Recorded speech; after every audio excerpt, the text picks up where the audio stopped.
Welcome back to Supreme Chief Holiday's channel. That's right, none other than Chief Holiday. And I'm Lotus, Lotus Television, here bringing that real information for our good brothers and sisters of the feather. Once again, back at it again for the family. And we're going to drop that real knowledge. Chief, you in the building? What's good, brother? Lotus, peace, guy. What's up, man? How you doing? Oh, man, all is good, man. Everything is, going well. How's everything out there, brother? Everything is great, man. Life is great. Hey, man, peace to all the first Americans, a.k.a. American Aborigines, a.k.a. American Negroes, misnamed so-called African Americans. Peace to all the great ones tuned in, man. We definitely appreciate y'all, man. Y'all already know, man. We like stirring up trouble. We like to keep it going. Like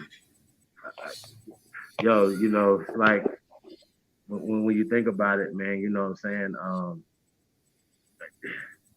It's like watching people at the kiddie table run the country, run the world, right? Run entertainment, be the voice of our people. And sometimes, adults gotta step up and be the ones that, kind of set everybody straight. So, that's what y'all gonna see tonight. Y'all gonna see grown ass men, correcting the situation. Yeah, that's right. That is absolutely right. Also, man, as y'all see in the title, oh yeah, we had to address this. Talib Kwali went bang bang shot fired at Yvette Carnell. So we have Talib Kwali versus Yvette Carnell. Right. ADoS versus ABOS. Adios to them ADoS heads. Is DJ Vlad a investigator? Oh, I said instigator, but yeah, is he an instigator? Right. Oh yeah.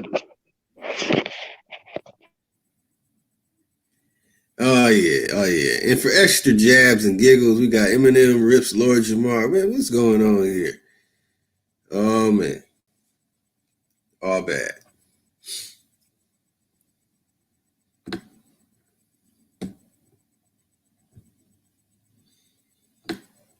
All right, let's get this in order. Yeah, family. So, man, we have a very interesting night. As you see, ADoS versus Aboriginals. We put ABOS in there because, we can do that. Yeah, we can do that. Shout out to all the ABOS out there. Hey, when somebody's trying to, put something on you that they think is derogatory, then, we're going to take it. But, what's always interesting to me, y'all, and whenever I'm talking to people who have more of a Pan-African mindset, they always talk about us like we're separate from them. I just think that's interesting. We are the same people. We're not saying that we're different from y'all. Pan-Africans are also Aborigines to this land. So that's not even for debate or nothing. You know what I'm saying? The brother Almighty, people grow. You don't have to stay stuck in your dog. You know what I'm saying? Shout out to Michael Phillips. You know what I'm saying? We've had battles, but like I said, it's up to us to keep putting out the information, y'all. You know what I'm saying? And real men to say, I was wrong right here. It was black people here prior to Christopher Columbus, prior to so-called slavery and all this. And a lot of our identity crisis that we're dealing with, y'all, whether it's Talib Kwali, whether it's Yvette Carnell, it's identity crisis. Y'all understand what I'm saying? And I ain't got to tell y'all the greatest of all time. You know what I'm saying? When we talk about recognizing, dissecting stuff, we all on the same page with that. You know what I'm saying? So we're gonna break down a lot of this information that's being. I think at this point it has to be distraction. The hashtag ADOS has to be a distraction because as the brother Talib Kwali, shout out to him, is going to point out that they're using the bill that they were criticizing. That's HR 40, right? We broke all this down when this first came out, y'all. So we're gonna go back over this stuff. We're gonna get into why does DJ Vlad feel like he have to have a voice about whether or not we're getting reparations, right? So we're gonna talk about that and why does he tend to want to be an instigator? You call him an investigator, I call him an instigator. We're not gonna make this about anything else. We're gonna make it about the truth, okay? Oh, my bad. I said investigator. Now I put in there. I put instigator in there. My bad. Yeah, niggas are instigators. And I just say, as a person that's in media, has been in media a long time, I can't ask the questions to my brothers that Vlad can ask the questions. He asks the questions from like he's outside the community, and y'all already know how we act when we get, talked to, as we feel like crossing over. But he's in your culture, right?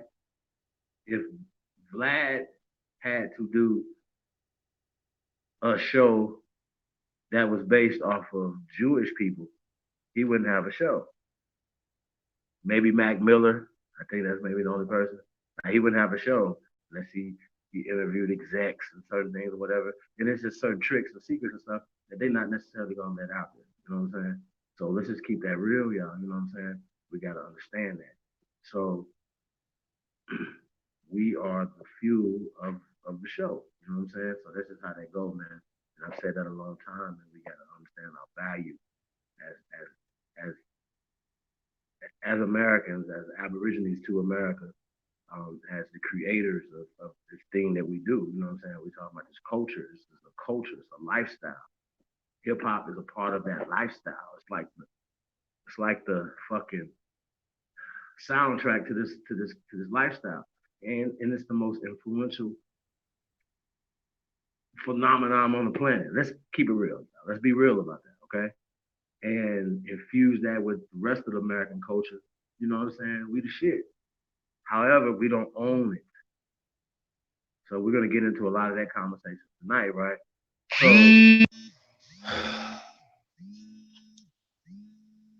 oh my God.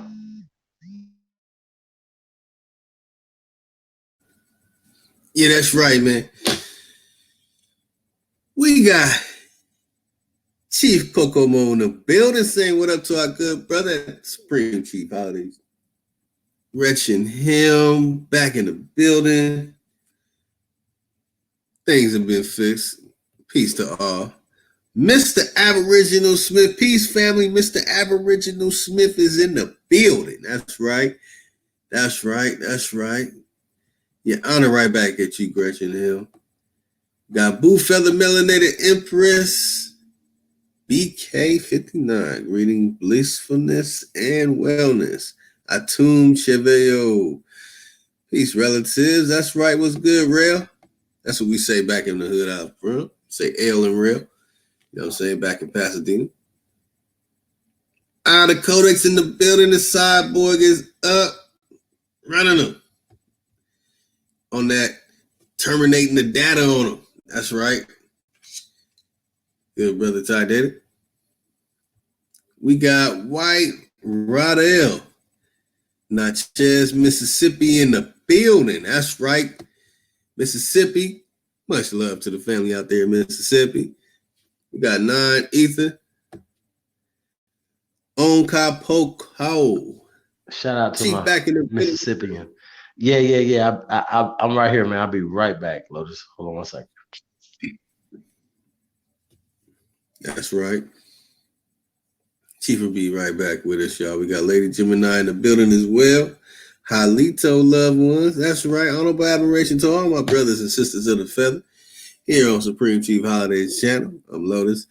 Man, what's good, y'all? We're going to go in on a lot of things, and we're giving out some hardcore jabs at some things too, man. If you see in the description, it's all out war on the pseudo.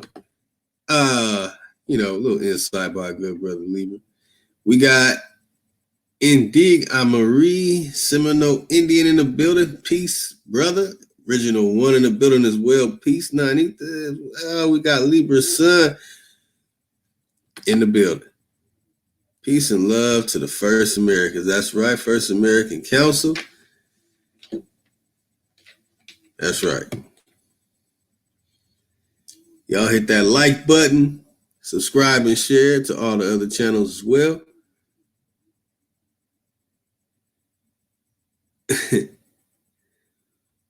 It's good to see who else is in the building. We got Julie Carey in the building. Peace, Julie. Carey in the building. Be busy. What's up, man? Peace, y'all. What's going on? That's right. High comment in the building. Salute. I'm on. Let me relax, y'all. Salute to our brother Comment. I'm back, bro. Oh, what's good, Chief? Yeah, man. Peace to all the great ones tuned in, man. Man. So we were speaking about kind of like talking about what we're gonna be talking about tonight. And that's we're gonna get into the conversation of reparations versus restitution. We're gonna get into who exactly has gotten reparations here in America? You know what I'm saying? Who the U.S. government continues to pay reparations to this day? You know what I'm saying? And what can So I don't think that those things are talked about at all. You know what I'm saying? In the mainstream media.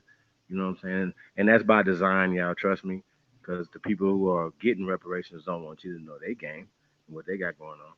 You know what I'm saying? And who's getting actual payouts? Because it's like a lawsuit, right? Check.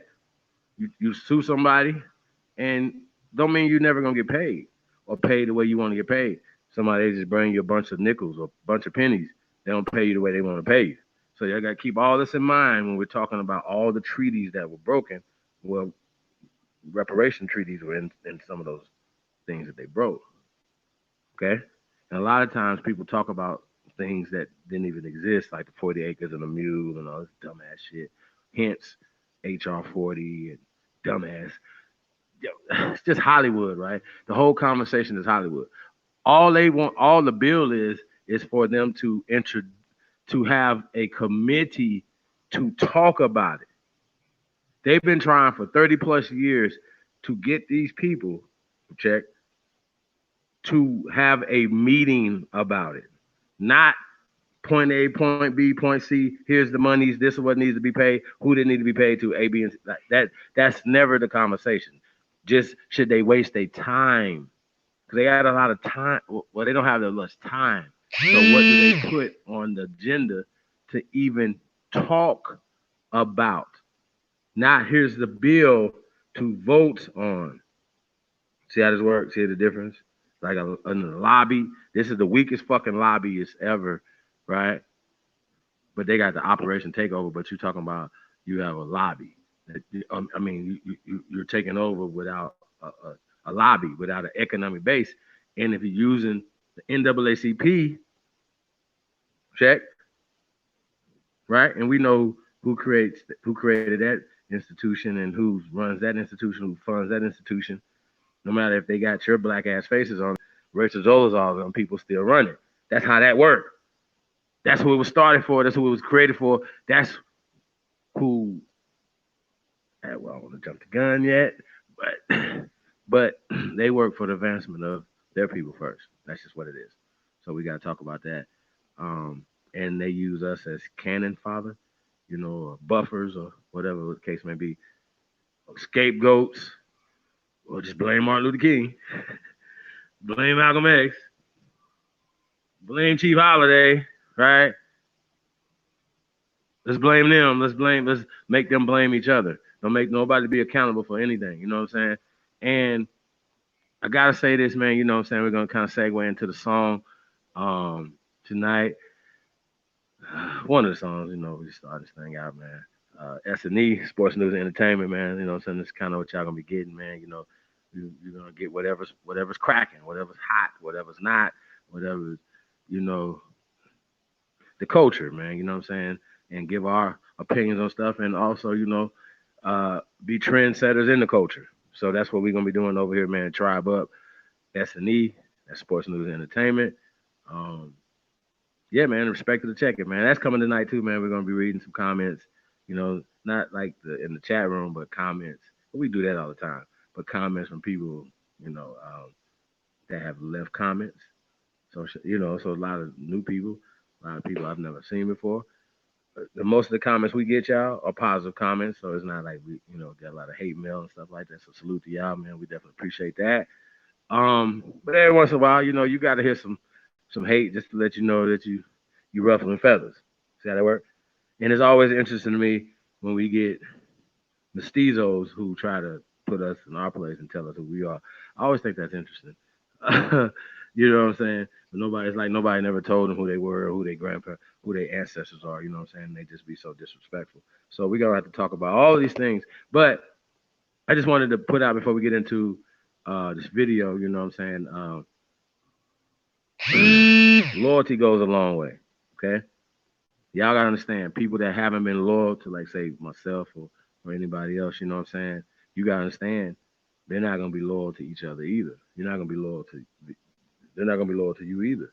You know what I'm saying? So gotta have a loyalty, y'all, man, and that's what it's about, man. So this is Rick Gilla, the Pride of Indiana, still doing this thing out there, man. It's OG out of Hammond, Indiana, man, right outside of Gary. Right outside Chicago, between Chicago and Gary, Indiana, man. So shout out to the Midwest, man. Shout out to Indiana.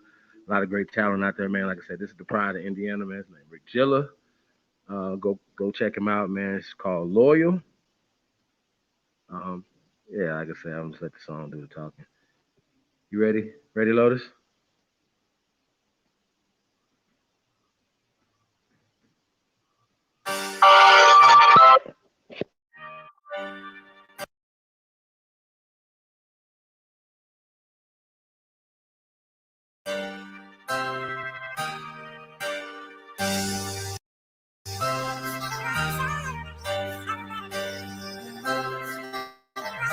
Look, what you know about loyalty and respect, nigga? Honesty and trust. Everything on the up and up, nigga, when you fucking with us. It's a thin line between love and hate, even thin the line between real and fake. Nigga can't appreciate what they ate. 2 words if I was on.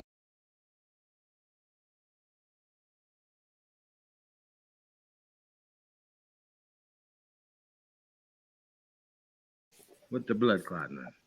Hold on, y'all. Let's rock this song, man. Let's get this back, man.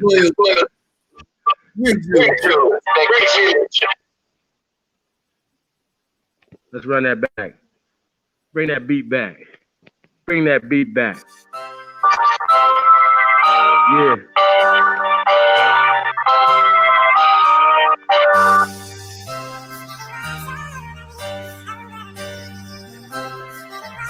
Look, what you know about loyalty and respect, nigga? Honesty and trust. Everything on the up and up.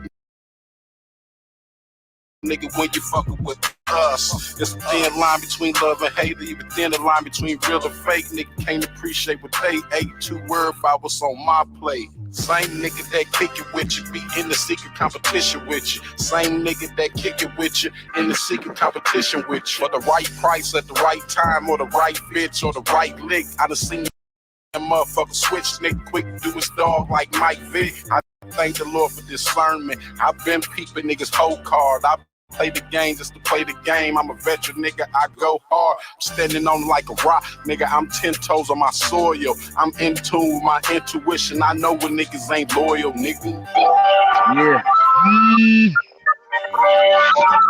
Yeah. That original song, man. Original from the soul.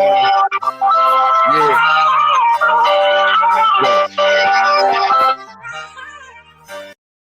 No down bad, no cash on that love for me. Now you down, wanna hang around, you don't fuck with me. Catch on the box, trying to bring it down to that loyalty. Your best friend, your main bitch, your family. No, niggas ain't loyal. See it when they come around. Never been loyal. They just wanna kill you now. That bitch ain't loyal. You can never trust nobody. Niggas ain't loyal. Talking about any and everybody. See, I done seen real niggas turn to fuck niggas, seen sucking niggas turn to bosses. One thing to make all the difference, how a nigga bounce back from them losses. You gon' win some, you gon' lose some, you just gotta keep on keeping. The streets is watching and you know they talking, just let them keep on speaking. Don't pay attention to what they saying, just understand you gotta watch your man. 9 days a nigga enemy, fuck around to be a nigga closest friend. I peep the shit from a mile away, ain't shit slick cause I'm loyal. I'm in tune with my intuition, I know you niggas ain't loyal, nigga. Yeah.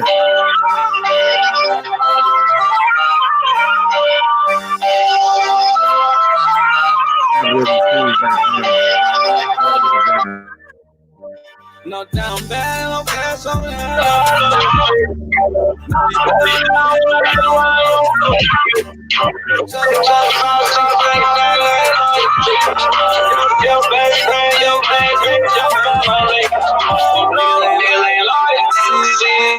Come around, never been loyal. They just wanna kill you now. That bitch ain't loyal. You can never trust nobody. Niggas ain't loyal. Talking about any and everybody.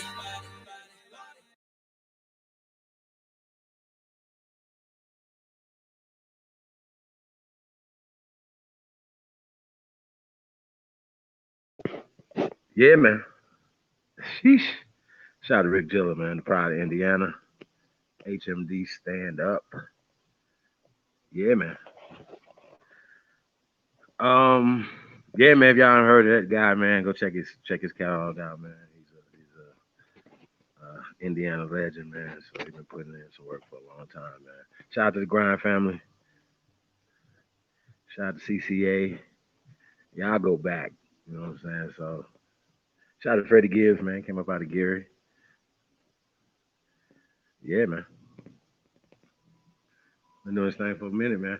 Hey, stay loyal. That's all I can say. It's the year of the real, man. You know what I mean? So, you know, real niggas go do real things. It's, you know, like it ain't like we not been doing it. It's just, you know, it's just gonna be streamed this year. You know what I mean? So that's what we got going on, man. So Lotus, man, what you got popping, man? Oh man. Hey, can you take the chat message off the screen? Yeah, I'm about to do it. Got an echo too. Yeah, I don't hear it. Testing. 1 2 1 2.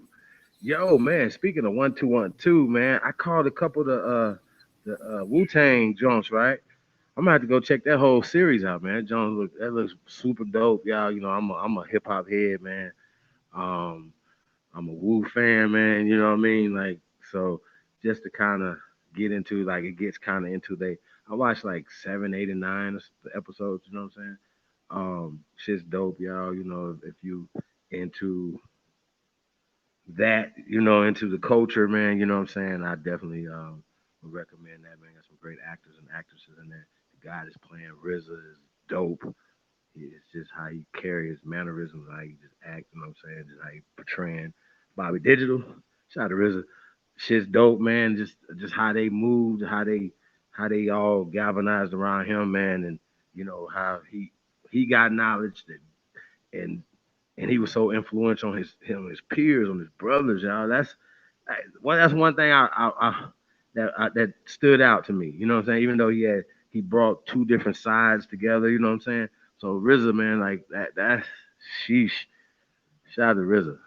So, you know, to keep those personalities together, man, you know what I mean? You know, people gotta eat.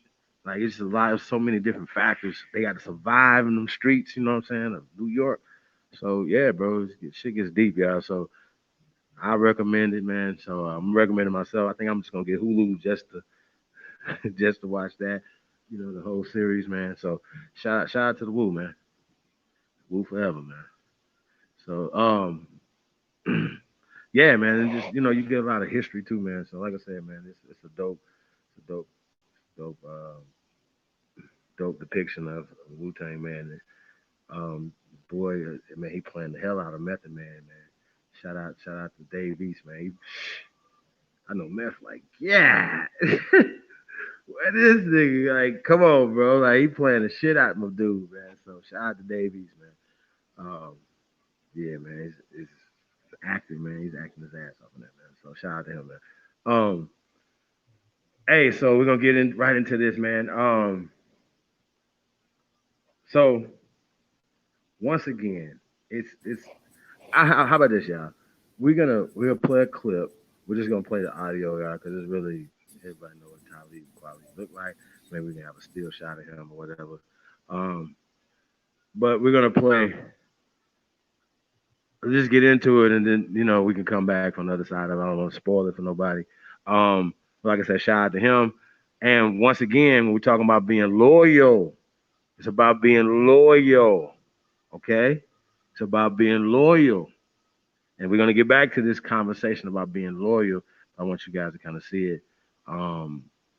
We got to have some type of code and loyalty amongst each other, especially, when you see, people doing something. I still think that we shouldn't be in their medias, Fox, ABC, NBC, whatever, you know what I'm saying, going at each other. You understand what I'm saying? Like, you don't have to agree by no stretch of imagination. However, I'm not going to be put in a position to shit on you. I'm coming after you, right? So, as far as I'm concerned, Vlad is the instigator in this conversation. So now don't get it twisted, he's exploiting what he's seeing. These two tribes fighting. These two people have a disagreement over fucking words. We're talking words. Okay? Just on the surface, everybody should be going for truth, justice, peace, justice, monies. You know what I'm saying? Like, come on, right? You know what I mean? So when you have somebody that's outside of this community who doesn't share the same experiences, right? Who is opposed to, well, we're gonna let him say it for himself. However, Vlad is instigating, using us against each other. Y'all understand what I'm saying? And we were talking about this earlier, right?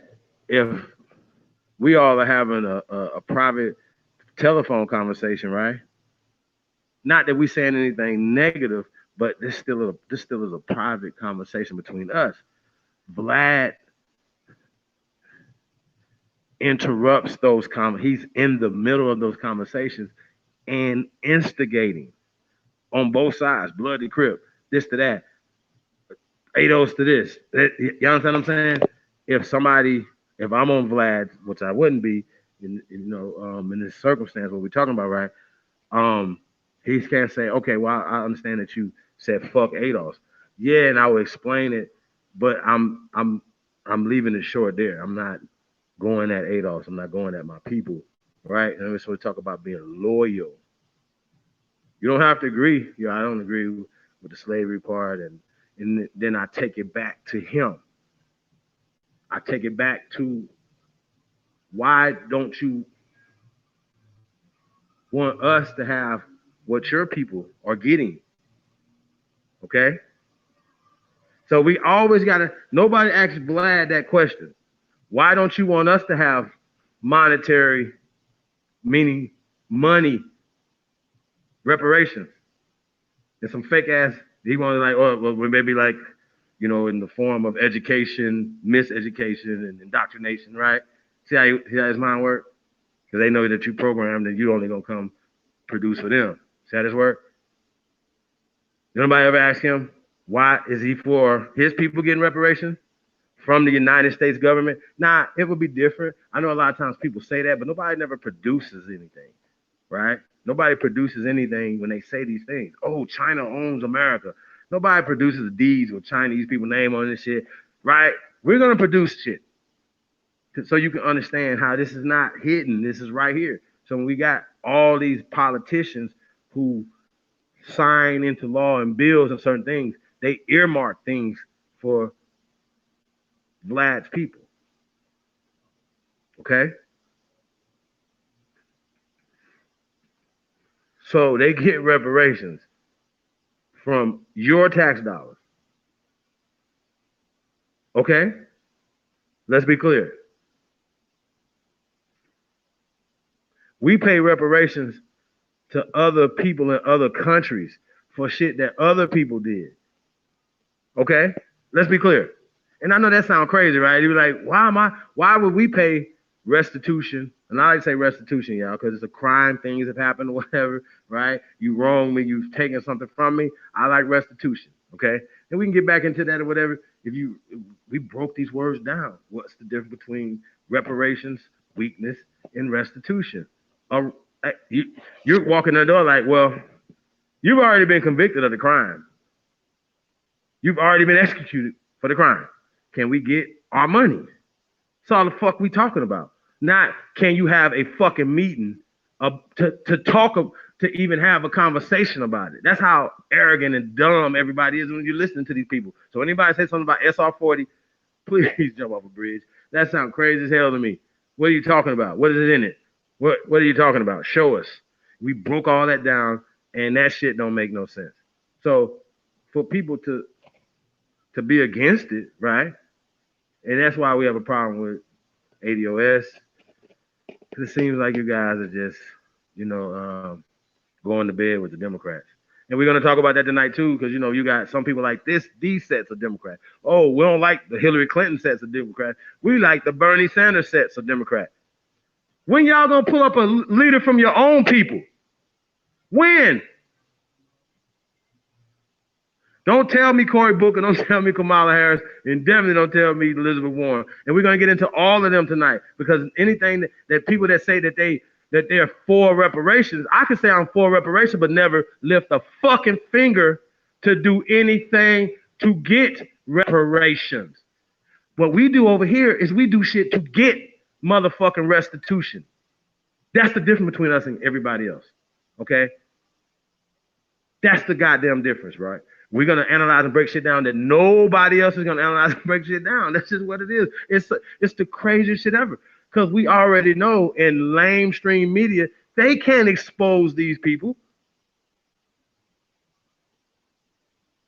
They can't expose Vlad. Oh, I ain't going to be able to go on this couch. I might not say nothing. I can't do that. Come on, yeah. You wouldn't be men. You understand? Hey, shout out to Lord Jamar once again, because I don't care what y'all say. You know what I'm saying? Even when you're on their media, you got to know how to handle these people. And I love how he just kept giving it to Eminem. He always give it to them, give it to the system, give it to them, he give it to Vlad right in his face. He went on there long enough to whatever to build his platform up, back up, and his profile back up, whatever. Salute to Lord Jamar. That's how you do it. You heard? Don't let somebody get up off of you. You come up off of them. See how this works? See the difference? The rest of you goofballs going there telling on yourself and shit. I can't ask you them same questions. If you come on my show and I'm analyzing you, I shouldn't even think about it. I'm not even feeling comfortable for me to ask you to snitch on yourself or to push beefs or whatever. You know what I'm saying? So if y'all go back and look, you'll see all this. You got people coming in telling about the dumbest shit ever. I'm like, did he just say that about himself? Like, really? So, yeah. So that's what we're dealing with, y'all. Hey, you ready with that part one? Oh yeah. Yeah. Then we can just, like I said, it's really just audio anyway. You already know, man. Fuck fair use. And honestly, this is my first time listening to these fully. You know what I'm saying? Like, I've heard excerpts and stuff or whatever. And a lot of times we got to be careful. You know what I'm saying? Not to report on things too early, like, the tank thing or whatever, because you might have to come back and recant. Or before you say something, watch the whole interview, read the whole article, not just the headlines. Oh, Tank said this. Okay, that's gay. You know what I'm saying? He's gay. The nigga just went crazy, right?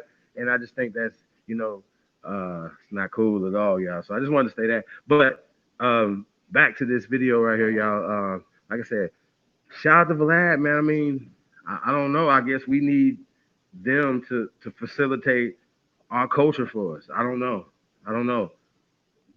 But I think it's important for us to have an alternative platform. Yes, that is word. That's what we're doing in Tribal. That's what we're doing in Universal Media.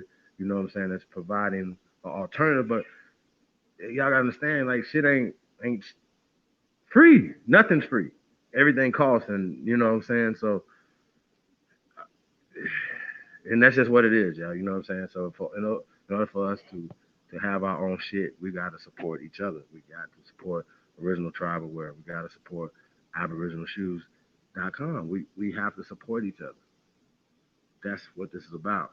If we can support anybody else, why not start supporting each other? You know what I'm saying? So, and stop being the problem and start being part of the solution. So yeah, man, let's get into this video, and then we can come back from there. Shout out to Candy Man.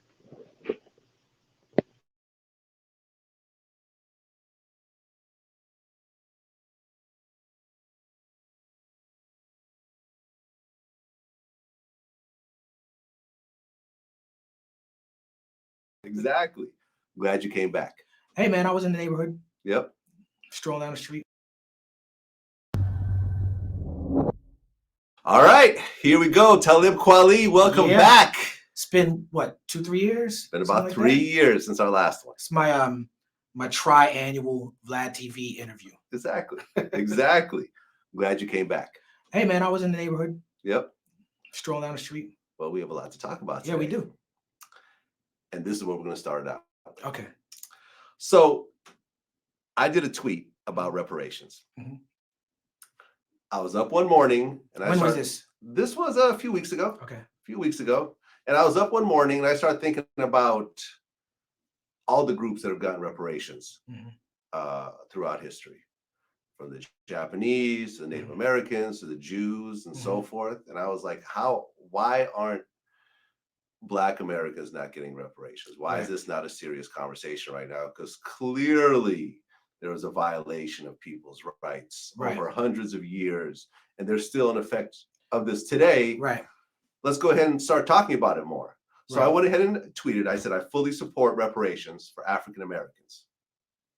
And then I said, possibly in the form of a free college education. Oh, shit. Well, let me just say this. Let me just say this before I get into what I'm going to talk about next. I have gotten into it with major celebrities and major figures over time. Like recently I got, me and Kobe Bryant were arguing back and forth. and then you made a headline about Vlad argues with Kobe. Right. Because that's what you do. That's what I do. I do this for a living. But me and Kobe were arguing over something that he had said about some little girls who play basketball and so forth for one of his teams. And he responded to me and then I responded to him. So the whole Kobe mob attacked me for a certain amount of time. Right. At one point, I made some comments about Leaving Neverland.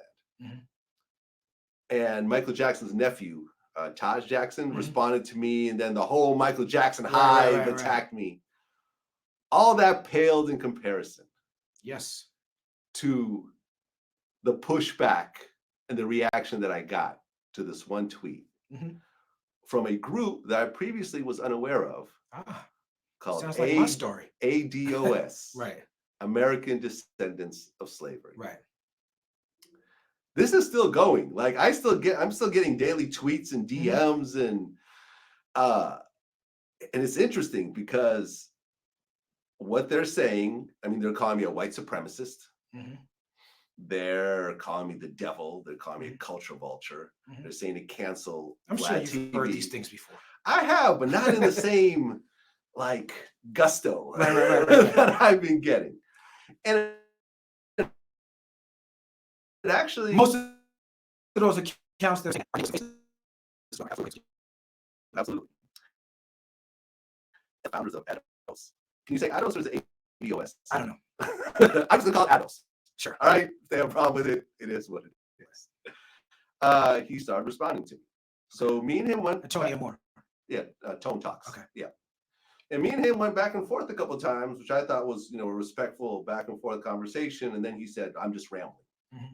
and that was the end of his response. So you in your mind, you felt like you were having a respectful, maybe productive conversation to a point where it could have been more productive. He was like, well, you're just rambling, and was dismissive of you. That's how you felt. Pretty much. Okay. Pretty much. That's his right. Mm-hmm. Killer Mike, mm-hmm. who you know as well. Great guy. Yeah. Is a friend of mine. He hit me up about this. Mm-hmm. And he goes, hey, you should get Tone Talks on your show. Mm-hmm. I said, okay. Send me his number. Got his number, hit him up, nothing. Okay. We then did an interview with Godfrey talking about ADoS, and he responded to that. So I publicly invited him to my show, and he didn't respond to that either. But he's commenting publicly on my clips and saying that I should not talk about this. I don't have the right to talk about it, and so forth. Okay. Just from you being a white person who's a culture vulture. Right. Okay.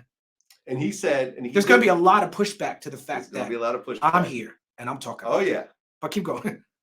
And he actually posted a video saying that from what he understands, I'm a Ukrainian immigrant, and he would never think to comment on Ukrainian issues. So I should not be commenting on Black issues. Okay.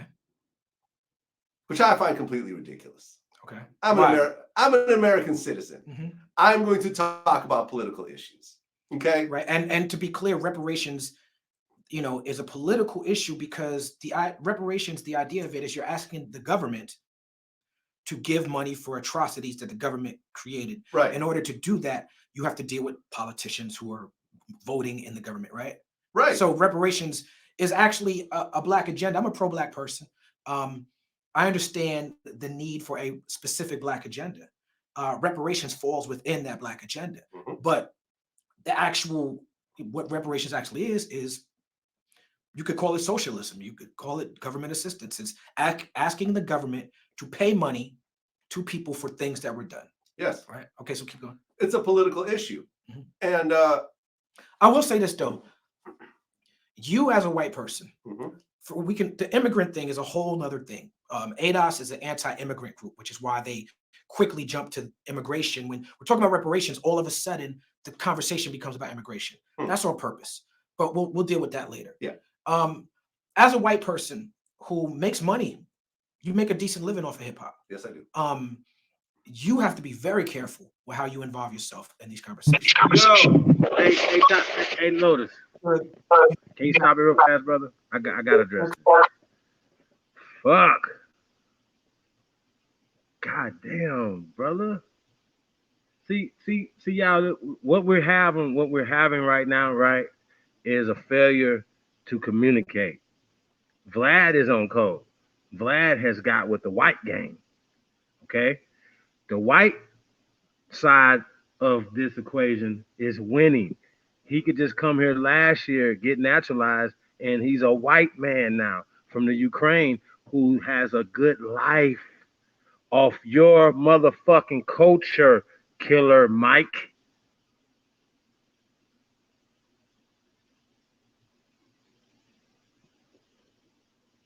Fuck.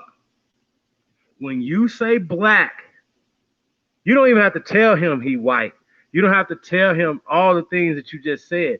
You have implied it. You have laid down and gave that to him, bro. This is the problem. So when you say that we have Black issues and reparations, we have American issues that we need to get resolved. See, when you say you're an American and he's an immigrant American, he's still an American, but there's a difference. And socially, Vlad has got on the winning team according to the game, the black-white game that y'all play. We don't play the black-white game. We are destroying the caste system. Do y'all understand? Talib Kwali, do you understand? Take white away from Vlad. Not only are you not taking it, bro, you gave it to him. You gave it to him on a silver fucking platter. Like, here you go, white man. Oh, you have a great life. You're an award-winning rapper. Your life ain't better than his? Seems very articulate to me. Come on, y'all. Like, so now we're gonna get into this thing. You know what I'm saying? Now, here's the thing. Not all Jewish people got reparations. Okay? Now all so-called Jewish people were involved in the so-called Holocaust.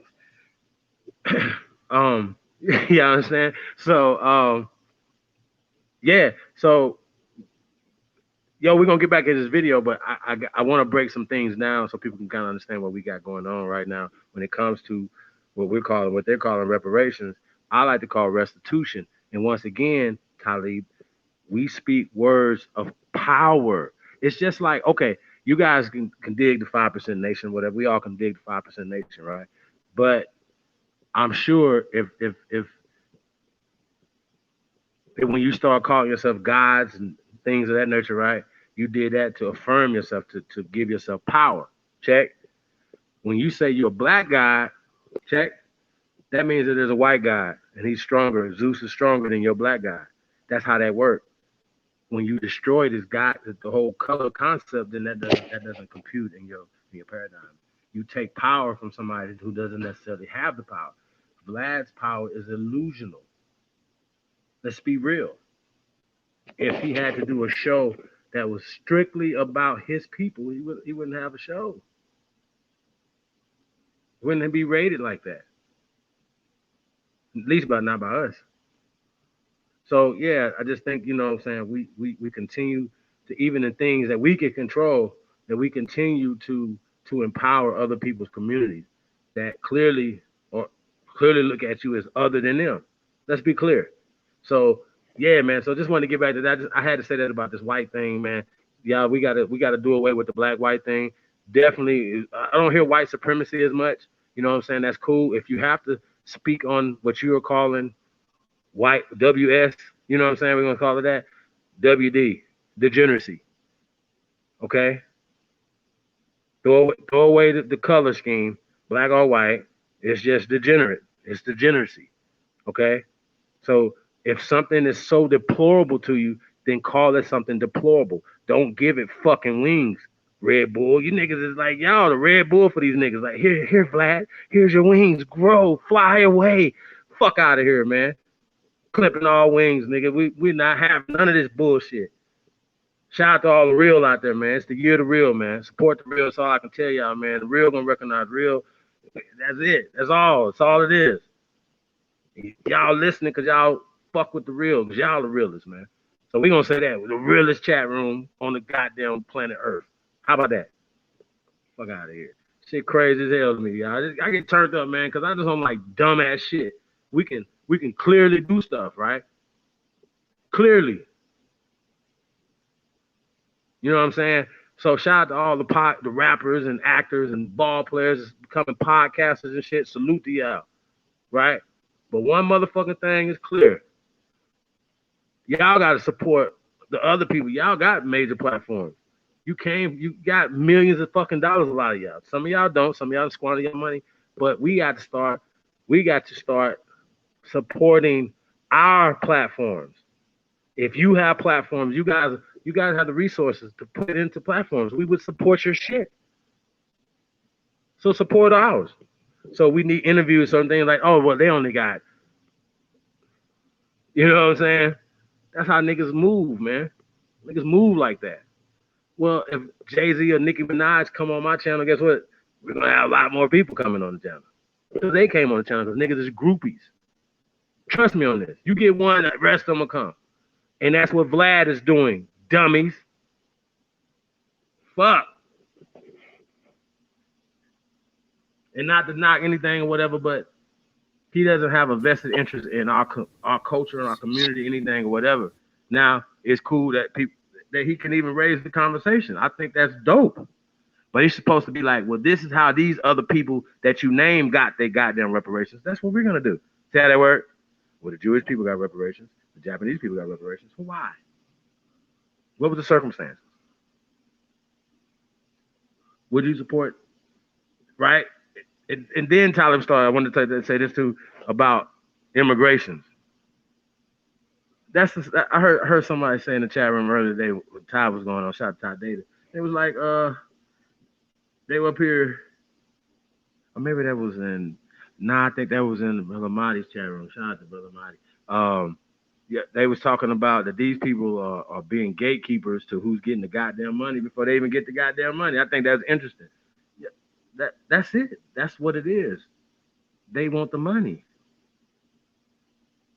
So I just look at these people as just trolls, man. Like for real, it's a great hashtag. And if HR 40 is what they're hanging their hat on, right? Well, one, they was against HR 40. Two, HR 40 ain't shit. We've already pointed this out. So that just makes you guys look way more suspect.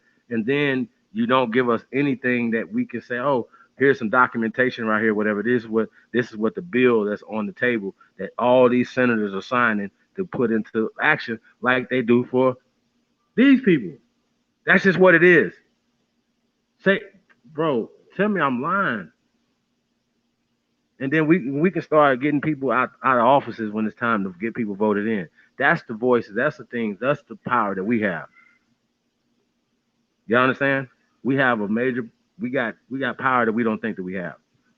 We got power to make a whole race of people that's supposed to have the power of you not say the N word. They'd be like, the N word. I can't say it. I want to sing Lauryn Hill in the Fugees, and when it comes to my favorite part, I can't say it. Why?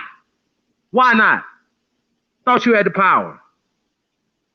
Because I say cracker, honky, cracker all goddamn day. In y'all face, y'all ain't going to do nothing about it. It's not going to be a meeting. Nothing. What else they be like? Well, they you know what I'm saying?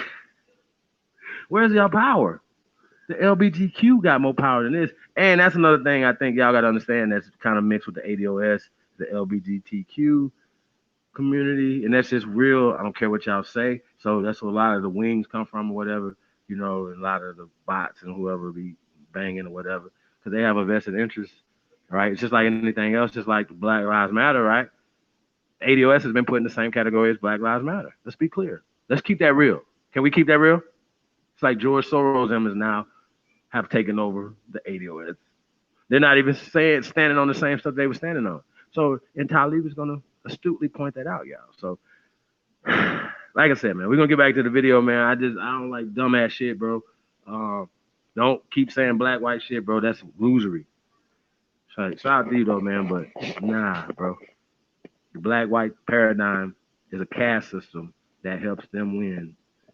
That helps them cheat to win this game, bro. So that's what we're dealing with.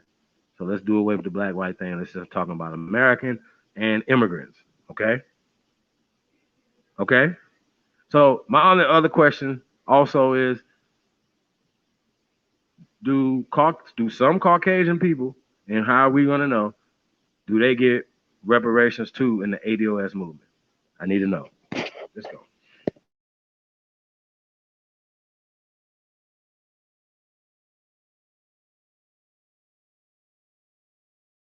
Conflicts. You've done things on this show that I don't like. We've talked about it. We've talked about the clickbait stuff, and when people make the criticism of Vlad TV to say Vlad is a culture vulture and Vlad this and that, I understand those criticisms.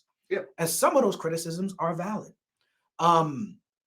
But being that I have a personal relationship with you, and I know your history, and I know that you have been working with me in the hip hop space since way before there was Vlad TV.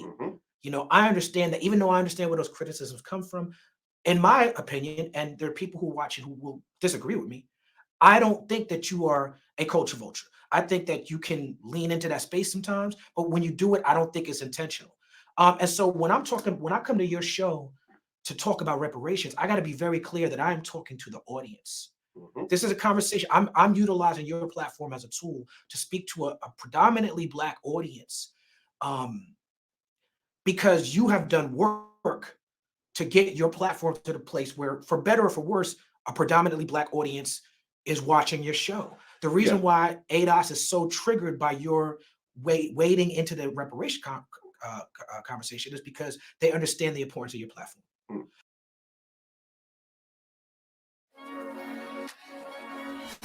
What's this frequency going?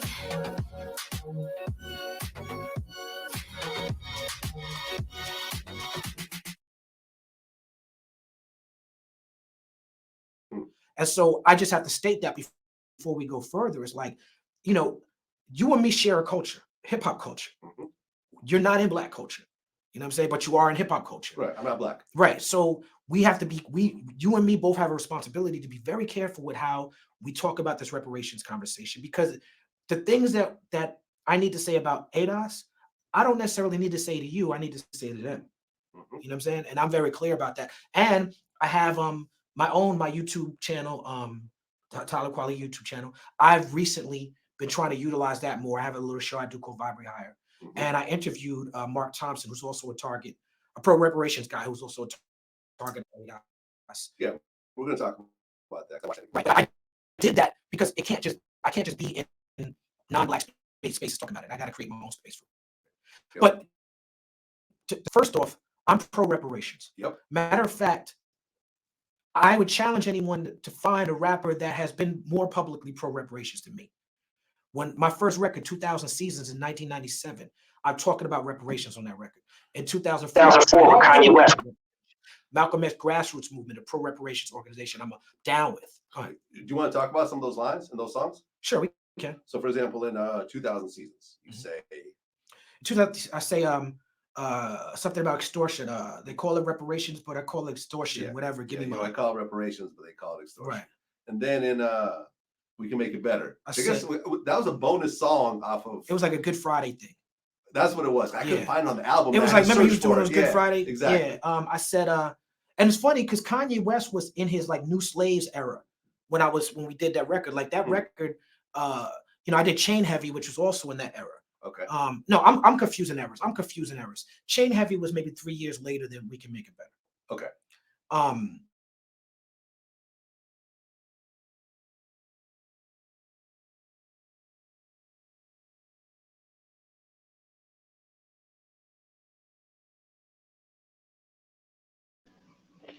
Yo. I don't know if that's the end of part one. I don't know if it would just go off like that though. Reparations makes sense for any conscious person, any pro-black person. When you asked earlier about what's the why are we not having a conversation about black people? Jewish people got it, Japanese people. These are non-black people. America was built on slavery.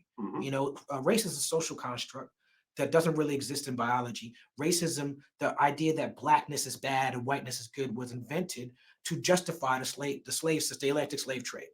And so reparations are due because those slave masters were wrong.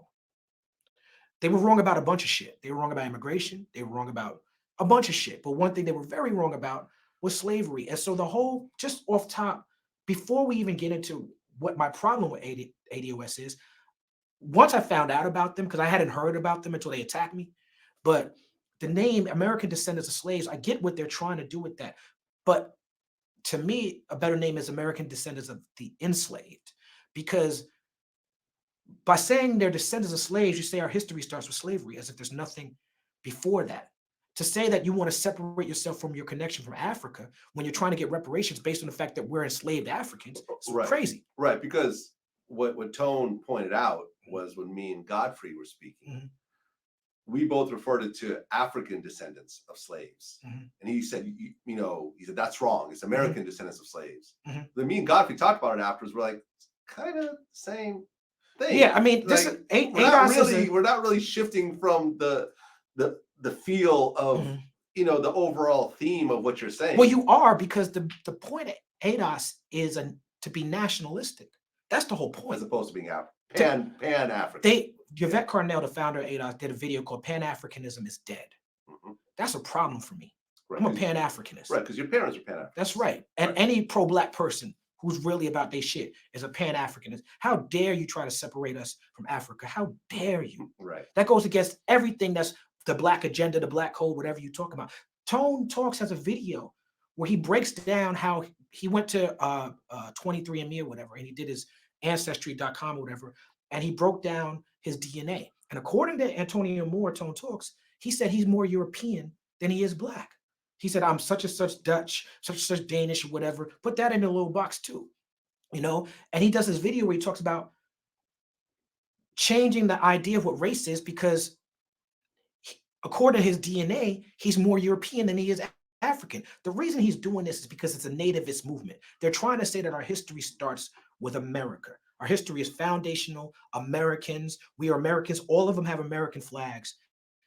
When 9/11 happened, my name is Talib. It's a Muslim name, right? I was born in Brooklyn. My parents gave me a Muslim name. When 9/11 happened, I seen a bunch of rappers rap an American flag bandanas around their head on some patriotic shit. That was confusing to me as a member of hip hop culture, because hip hop culture has always been against the status quo. It's always been against the system. So since when did we start repping the American flag? I roll with Dead Prez. They burn the American flag. That's what we do. They burn the American flag? Maybe they burn the money. They burn the money. Okay. They burn the money. But the money is the flag to me. I feel you know what I'm saying? Yeah. And, you know, I'm not going to speak for sticking them if they would burn a flag, but I imagine that they would. You know what I'm saying? But we anti-establishment over here. Yeah. When you talk about build a wall and you talk about keeping immigrants out, you're talking about being the police.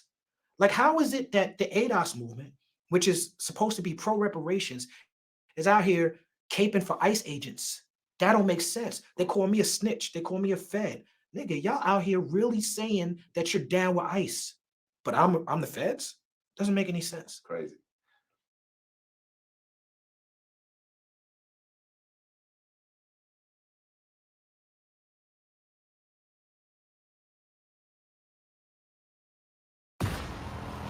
They attacked without warning. The situation in the Pacific.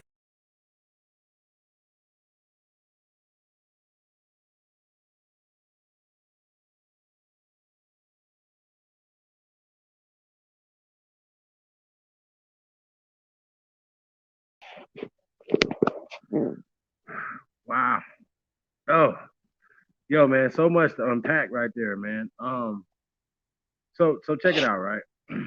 Just because we're saying that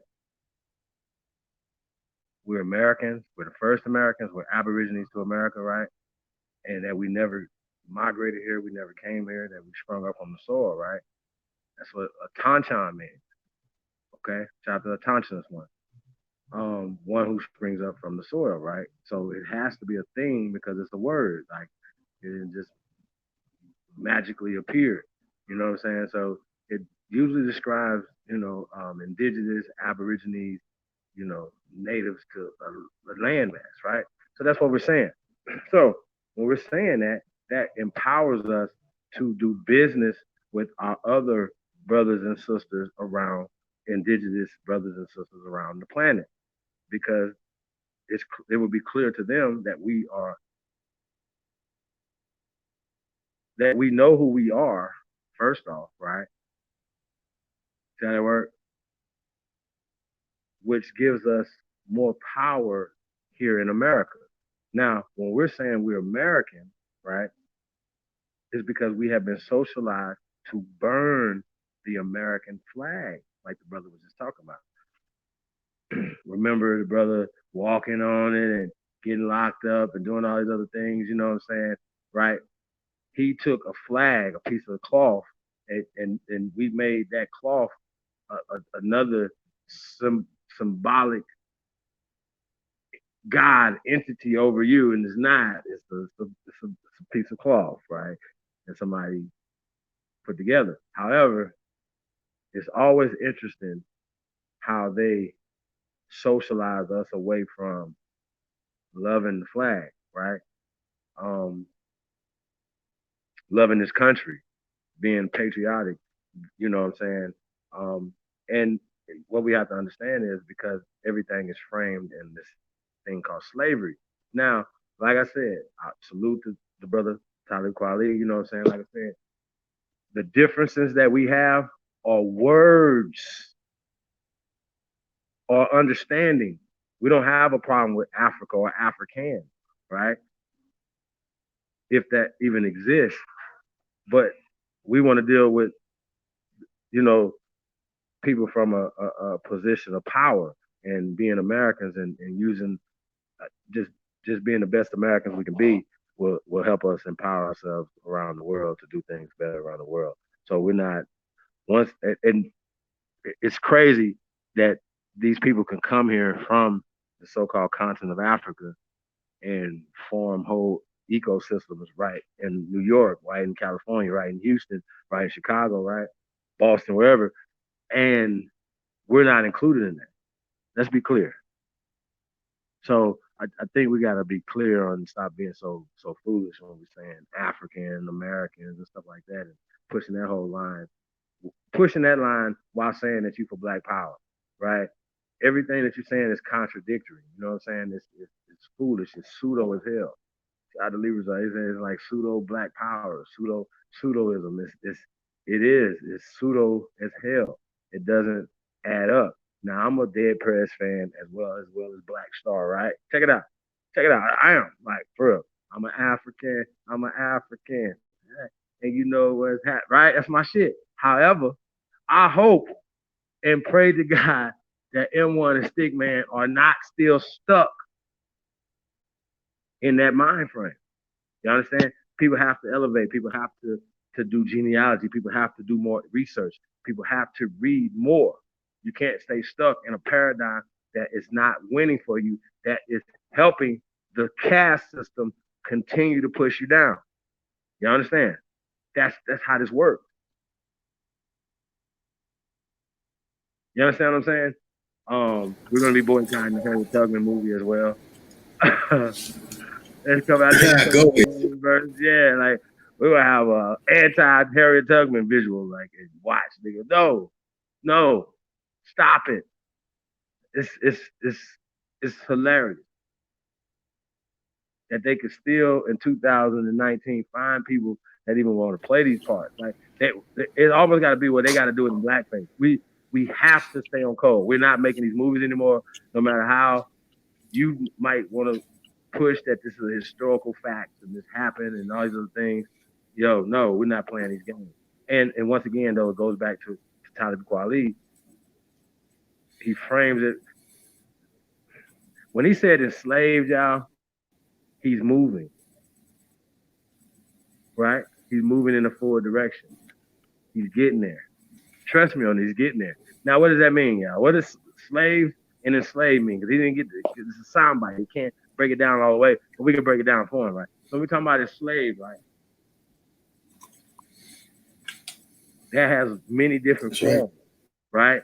And it doesn't, they enslave the people of this land, according to their records, 9-1. Period.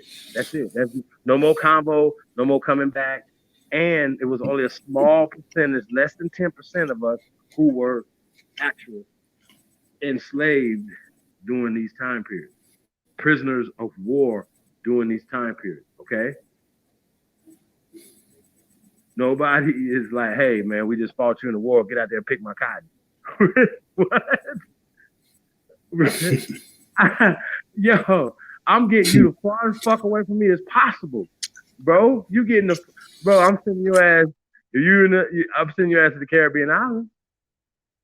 Make sure it's just one-way trip, buddy. You ain't never coming back. Why would I? That's right. Why would I get you to pick my cotton, my food, and stuff for my family to eat? Like, yo, it don't make no sense, y'all. Like, it's just dumb. But enslavement looks like paying taxes. Enslavement looks like letting these people give you a lot, putting you in projects, taking your shit, flooding your shit, right? And making you go up to Chicago, Detroit, and certain things and build their shit. That's what enslavement looks like. Okay? It doesn't look like Kunta Kinte. That's fake. That's false. That's what we're talking about. That's the fake shit. That's what we're talking about with slavery fake. Everybody, oh, you think slavery fake? Well, what you have to do is pull your paperwork out to prove that debunk me. That's easy. If slavery is so grand, I'm saying it's fake. Debunk me. That's all you got to do. And see, this is what we're talking about. So now people are trying to get reparations for something that technically didn't happen. It's like, oh, we're going to free. Now, hey, check this out. They've given reparations to slaves before that they let out of prison. Oh, we accidentally locked the wrong person up. We didn't believe you. The prosecutors fucked up, blah, blah, blah, right? He got out after 20 years, 29 years or whatever. They gave him reparations, gave him $1 million or some dollars. Everybody happy. That's called reparations. Okay. Mm-mm. Oh no, that's not. Mm-mm. Yeah, this work. Yo, hey, I don't want to read that stuff yet until we I think I want to finish up the video, audio for Talib first, and then I didn't send it to you, but you can just go to the next one. I think that was one, so I don't know if they got two in there. We just go to three. I think you got four. Yeah, I think that's very interesting, y'all. And like I said, it's really about perception. It's about pushing certain things. If Talib Kwali is black, that means Vlad is white, and Vlad has more power in that conversation right there. And that's what I don't like. That's my whole conversation. That's my point. I don't like you niggas. That shit garbage to me. I don't like being like that. Ugh. So that would be my only reason why I would act a fool, y'all, if I was to be in them positions, because I don't like that kind of conversation. You know what I mean? You're an immigrant. You're not a white man. You're what is it? What is Yugoslavian is this? Check. Anyway. Yeah, I'm checking. All the Slavic people, like it's just a fucking. He's Slavic, y'all. Literally. So he's a Slavic immigrant? Of course. So he had to come over. His people had to come over with the AIU. I don't know. I don't know. I don't know. I don't know that part. It's not even really about that right now. You know what I'm saying? And his people may necessarily not have gotten reparations like that, but to be able to come into the United States had to. Like, why wouldn't he? Be a part of it. You see what I'm saying? So it goes back to that. You know what I'm saying?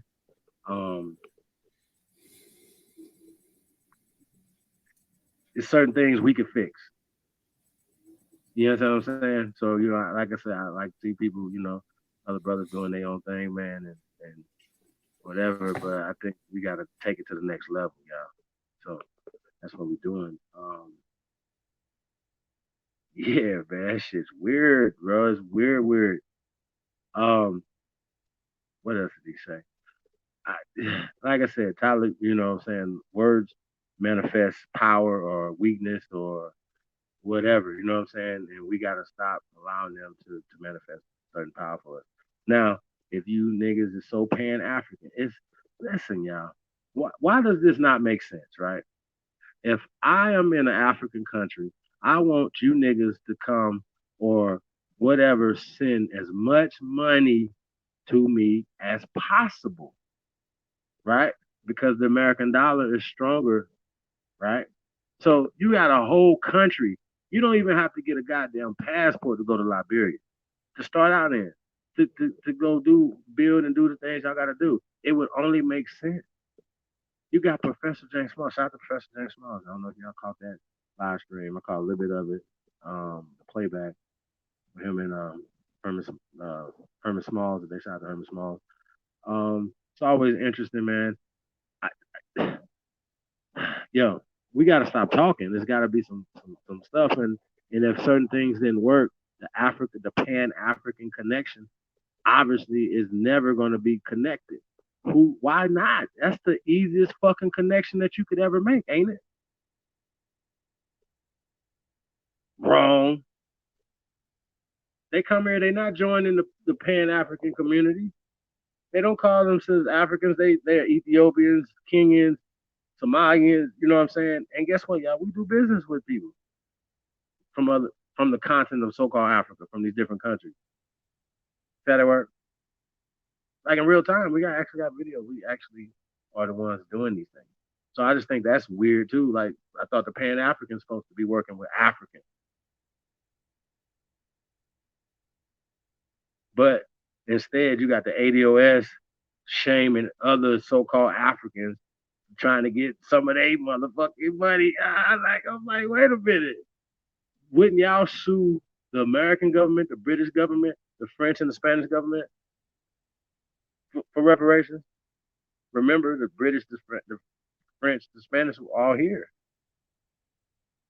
Why not go? See what I'm saying? See how short-sighted they are? This ain't for immigrants.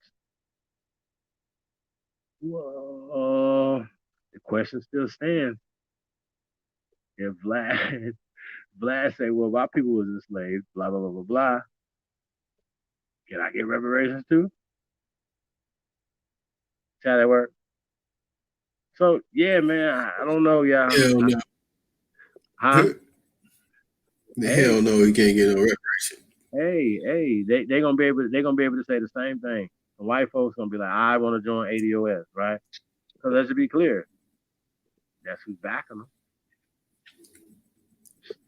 They join it with the NAACP, they join it with the Democratic Party. That's who's backing them. So why not? They can't get reparations. Let's be clear. They made a movie before they made Roots. They're gonna say, see right here, we got a movie too. See right here, we got more empirical data that we were brought here and changed too. We had to work too unfairly.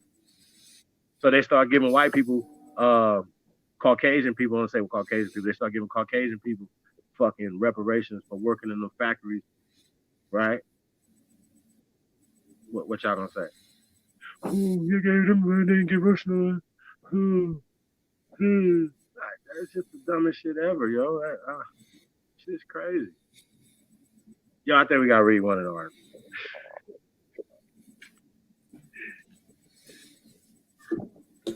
Oh yeah.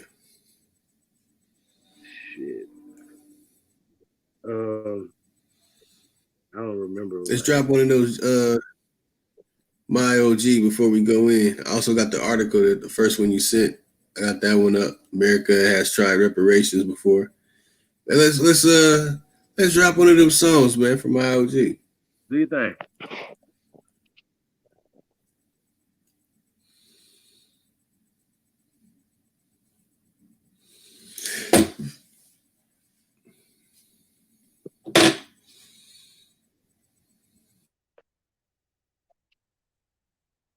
Yeah, man. Peace to the tribe, man. We in the building. Yeah, man. Be on the lookout for Tribe of Sports News and Entertainment. Monday through Friday. We're about 9 a.m. Eastern Standard Time, man. So yeah, man. So we put our thing in, man. So we're throwing our hat in the ring in the daytime television, man. Yeah. Y'all notice Envy been on a little vacation? What's going on, Envy? Y'all think he coming back? Envy out looking for another job, y'all. He about to bounce. He's like, this nigga Sullivan ain't loyal. He ain't loyal. These niggas ain't loyal. Hell no. Hey, yeah, man. It's S&E, man. Be on the lookout, man, for that, man. We see S&E, man. You know what it is. Sports News and Entertainment. Brought to you by yours truly. Hey, we're looking for more talent, man. Guests, up and coming superstars, stars, starlets, everything, you know what I'm saying? So we just gonna be going down, y'all. So y'all gonna see everything, man. When it comes to Tribe Up Sports News and Entertainment. It's gonna be dope. If you haven't subscribed to Tribe Up Sports News and Entertainment, please do. We got 420 Friendly TV as well, man. Shout out to Sword of Truth, aka Executive Sessions, man. Peace, my brother. Yeah, man, it's going down, man. Man, a lot of shit cracking, yeah. A lot of shit, man. Go check out originaltribalwear.com as well as American Aboriginal Shoes.com. Get you some shoes, man. Walk like a guy, man. Get you some feathers, hat, t-shirts, man. It's going down, man. A lot more things coming, man. That 5,000 Elite, man. 5,000elite.com, man. Go check them out, man. See what I got going on over there, man. Real business stuff. Yeah, man. Universal Media, man, coming soon. Tribe Up, we're relaunching Tribe Up real soon, man. So be on the lookout for that. Got some dope bells coming, man. Yeah, man. Like I said, man, we're very excited, man. Going into the new year, man. Well, they so-called new year. But yeah, Tribe Up, North American tour, man, coming, man, 2020. Gotta look out for that, man. Coming to a city near you. What else we got going on? Notice, about ready? Just kind of filling in. You get the song up.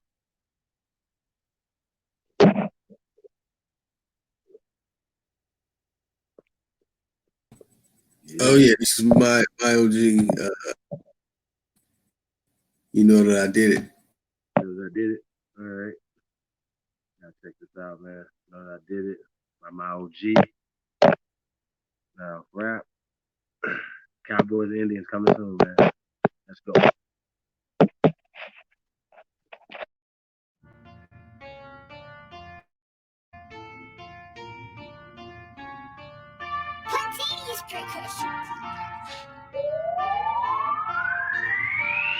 I gotta have it. So I'ma go get it. You're talking about going getting a bunch of money. You know that I'm with it. You know that I'm with it. You know that I'm with it.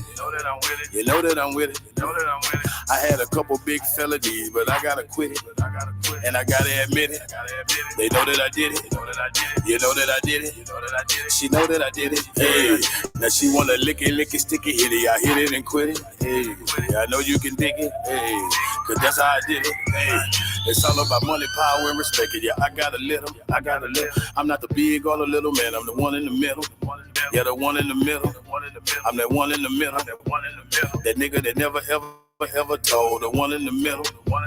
That nigga that never ever sold his soul. Never fucked my niggas hoe. Never ran off on a plug. They'll say I never stole. Cashed out every load. Real niggas really hold. I got robbed by my plug and I got set up by my man. Nigga came in shooting. I ain't even understand. I ain't never took a stand. I ain't never said a word about a duck or a bird. About a truck on a curb. I done struck every nerve. Nigga, fuck what you heard. I done sold everything. Mary Jane, cocaine, pretty dames to a lane. 20 things on the train.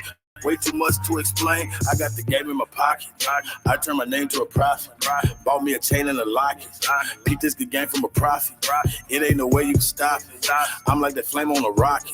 Put that on Jesus Christ, Buddha, Dalai Lama, and Elijah Muhammad. I am a son. I gotta have it. So I'ma go get it. You're talking about going getting a bunch of money. You know that I'm with it. Yeah, you know that I'm with it. You know that I'm with it. I had a couple big felonies, but I gotta quit it. And I gotta admit it. They know that I did it. You know that I did it. She know that I did it. Hey, now she wanna lick it, quick and sticky. I hit it and quit it. I know you can dig it. Cause that's how I did it. I got a partner by the name of Gato. That nigga is solid. That nigga hopped straight up out the damn feds and went back to college. Now he got the knowledge. Now we got the knowledge. Talking big money. The women and weed is exotic. Yeah.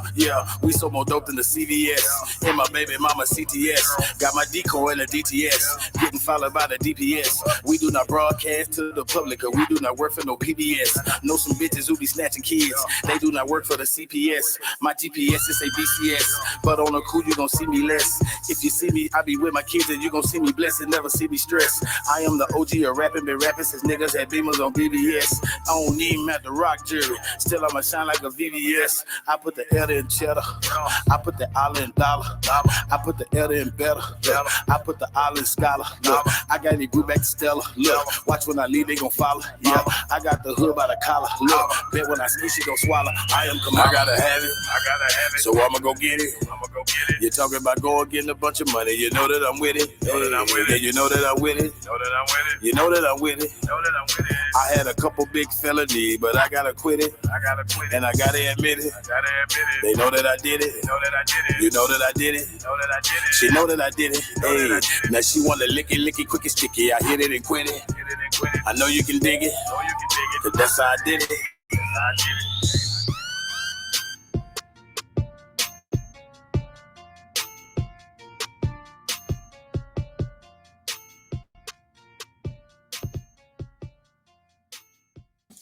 Knock my eardrum out. The women are weed is exotic. Yeah. Hey. Shout out to American Aborigine woman, man. Be on the lookout for that, man. Another installment of Aboriginal Woman is God coming soon, man. We're gonna have a special guest for that. Special host guest, same shit. So shout out to the Empresses, man. Anybody want to be a part of that? Let us know. Putting that together. Also, man, putting together a Warrior panel, man, too. I think AP gonna be going on tomorrow night. Gonna carve out Saturday night, Aboriginal Power, man. So be on the lookout for that tomorrow night, man. So I think Aboriginal Power gonna be taking over Saturday night, man. So be on the lookout for that. You already know, man. But yeah, man. So we're putting together the Warriors panel, man, for all the Warriors, man. So y'all want to be a part of that. You already know, man. We're gonna be putting that together. So we're probably gonna have to do the hangout, bro. You know what I'm talking about? Just share. You said a hangout. Yeah, because we have to get at least 10 people on the panel for that. Oh yeah. I could rock that. Yeah, so I can make that happen. I can work that magic. Yeah, we'll probably do that sometime tomorrow, y'all. Let y'all know about that.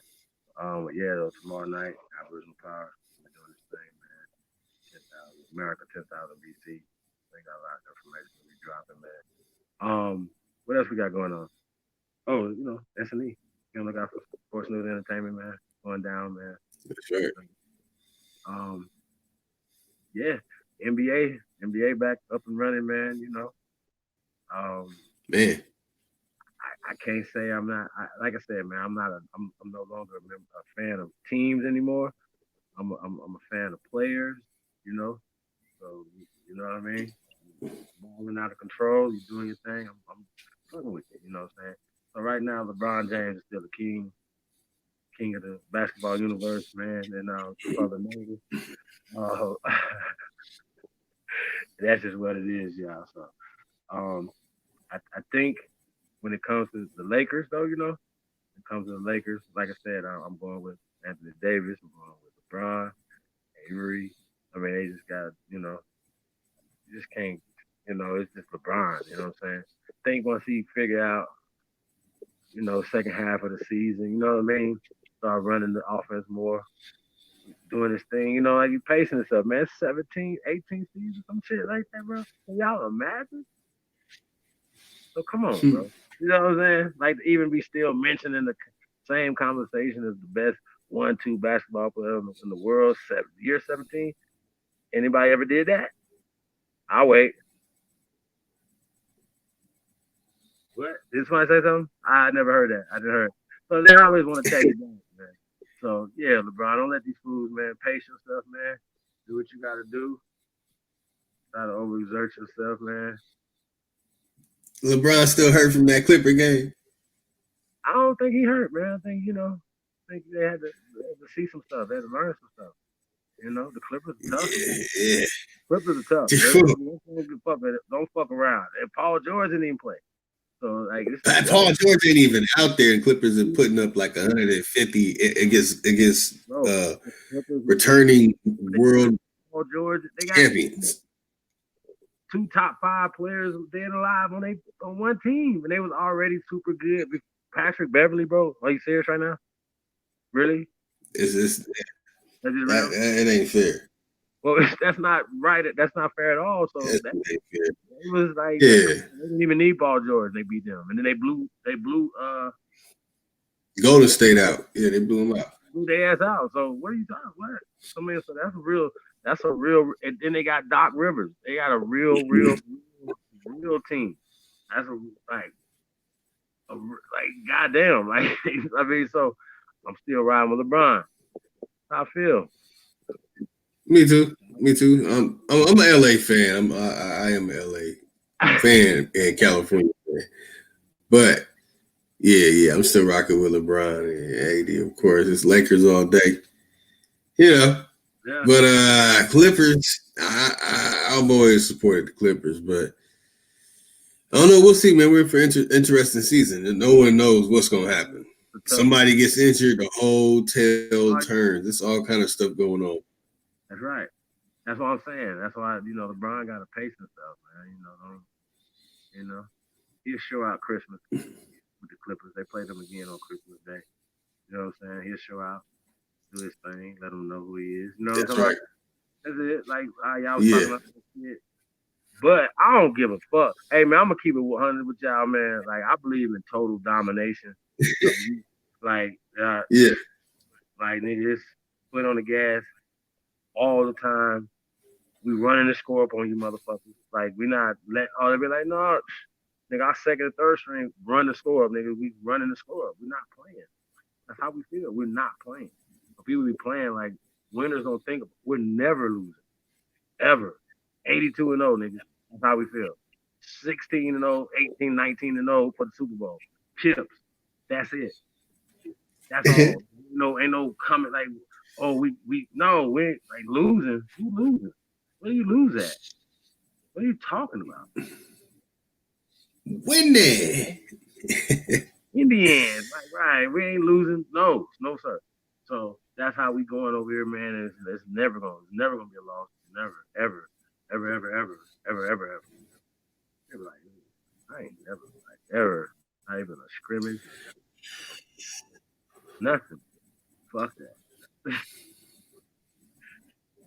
Yeah, I want to challenge these guys to chess match too. I can't beat this in anything else. Nah, y'all won't get us that. Anyway, I'm challenging side that into a chess match. Go to Harlem and beat his ass. That's what's up. Yeah. I love to see that. Bobby Fischer niggas, man. That's what we got to do, man. Bobby Fischer. Bobby Fischer signed that. Oh, shit. Yeah. I want your best. Who's your best? Be polite coming out trying to debate Christians and stuff. You suck. You still parlor trick, nigga. That's a parlor trick. Get that shit out of here. You niggas, I ain't never like. Hey, and then when approached to debate somebody who he should be debating, such as Jabari, he cows out, man, tucks his tail, bows it down. What's going on here? I hope that's positive enough for polite. I don't know you watching. Yeah, he be watching. All of them be watching though. Hey, stop all that. Just shout us out, man. Be like, they be slipping up, be like, see how they work? I be like, yo, what did he just say? They gonna see how they work t-shirts too. Like I'm gonna be like, yo. Shit. Hey, I hope y'all bite some real good information though. Stop being so damn dumb. Hey, shout out to Miss Gretchen Ham too. Thank you for the super chat as well as Omega Red, man. We definitely appreciate all the love and support, man. Like I said, salute, double and salute for supporting the real, y'all. Everybody else, man, that hold us down, man. We definitely appreciate y'all, man. We gonna, like I said, man, we're not gonna let you down. We're gonna definitely show you some real shit. We're gonna bring some shit to the table, man. Like I said, we only competing with ourselves, man. I'll do last year. You know what I'm saying? The year before that. Concept though is to take it to them. Like, you know what I'm saying? I say, one thing that we can learn from the ADOS is that by them trolling people, that put them in position. You know what I'm saying? By Yvette leveraging her supporters. You understand what I'm saying? It don't have to be millions of people, but there's focus. You understand what I'm saying? They're focused. So they had a hashtag that they were behind. Like the brother said, I'm not really against reparations, which nobody should be against that, especially if things have happened to people, whatever. You feel me? But it don't work that way. People that have been wronged here in America have gotten reparations. It's just what it is. Like, to be clear. But if somebody is released from prison and he did his time, whatever, he was never, owed any reparations because he actually signed a plea agreement, a lost trial or something. Y'all follow me? Like, no, like he's not getting reparations, but somebody that was wrongly convicted, the DA tampered with evidence, all type of shit. Y'all follow me? Shit, like it happens all the time. They pay those people money. Oh, well, we had you locked up for 29 years. Here's $1 million. Like, what? Like, nigga, I need 29 to start. The common, like, nigga, $1 million a year, nigga. No, inflation, this and that. Nigga, I don't give a fuck. Like, no. This is America. Things shouldn't happen like that. There should be no way that innocent people are locked up, but it happens all the time. We hear about this all the time. So they give them reparations. And if you like steal somebody's car or something, bring it to somebody's house, right? And it's damages owed to them, and you get convicted and stuff like that, but they be like, oh, you owe restitution to the victim. Y'all heard of that before? See, sometimes it's about the wording that, you know what I'm saying? It gives it more power. I want to see some power coming from the ADOS movement. So if that means that we got to troll y'all, so to speak, it ain't for clout, because we don't give a fuck about none of that. We give a fuck about change. If you guys supposed to be the fucking mouthpiece for reparation, then let's see a bill on the table for reparations. I don't want to hear fucking, well, let's maybe have a meeting, may have a meeting about what? Well, we know it's the 400-year anniversary of you guys' enslavement. What? Like, y'all believe all this dumbass shit that y'all be saying all the time? This is the crazy part about it. That so-called smart, enlightened people, right, with microphones and millions of people behind them, and they have little resources, and y'all still dumb as hell and wonder why ain't shit going on, because you're still slow. You still ain't caught all the way the fuck up. We're not black. Yvette show the fuck ain't black. Nope. We be saying something like, yo, bro, like, what the fuck? So black is a system then, right? That system is not working for you. It's a system. It's she like mayonnaise. Like, goddamn. And the fact that y'all never say caste system in y'all conversations let me know that y'all got to be down with it. For you not to even, for you to avoid the word altogether. Anybody see that's odd? Oh, wait. We're never going to talk about that word ever. This word's never going to come up. Well, let's talk about it. That shit don't make sense to me. Like, I'm still trying to figure it out. Like, yo, what? How Sway? Like, what's going on? So yeah, we too easily distracted. We got to get back on course. If you're talking reparations, cool. I don't think there's nobody in their right mind that, you know, shouldn't be for it. However, like, let's get some stuff on the table. What would you be getting the reparations for? If there, one thing I can say, I like, you can use certain things to your advantage, right? By them pressing them about reparations will make them finally come out and say, fuck it. Why should we give you reparations? We never enslaved you, dumbasses. What is wrong with y'all? Or we, you know what I mean, enslaved you. You're not a slave. Can you prove it? Like, what you guys have to do is prove that you guys are slaves. You're never gonna get no reparations if that's what you're trying to prove. However, we can prove with the laws that are already on the books for indigenous people. Okay?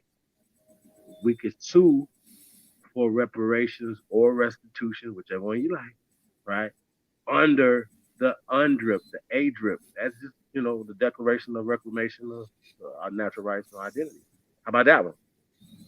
Like, we create legislation to pay us our own goddamn money that we've already built, we already worked for, and we let immigrants come over here and start taking credit for it, start getting everything, whatever, and they getting all the resources, all the jobs, everything or whatever. So that's why, they're not participating in as much crime as we are, because lack of resources is a direct link to crime. Okay?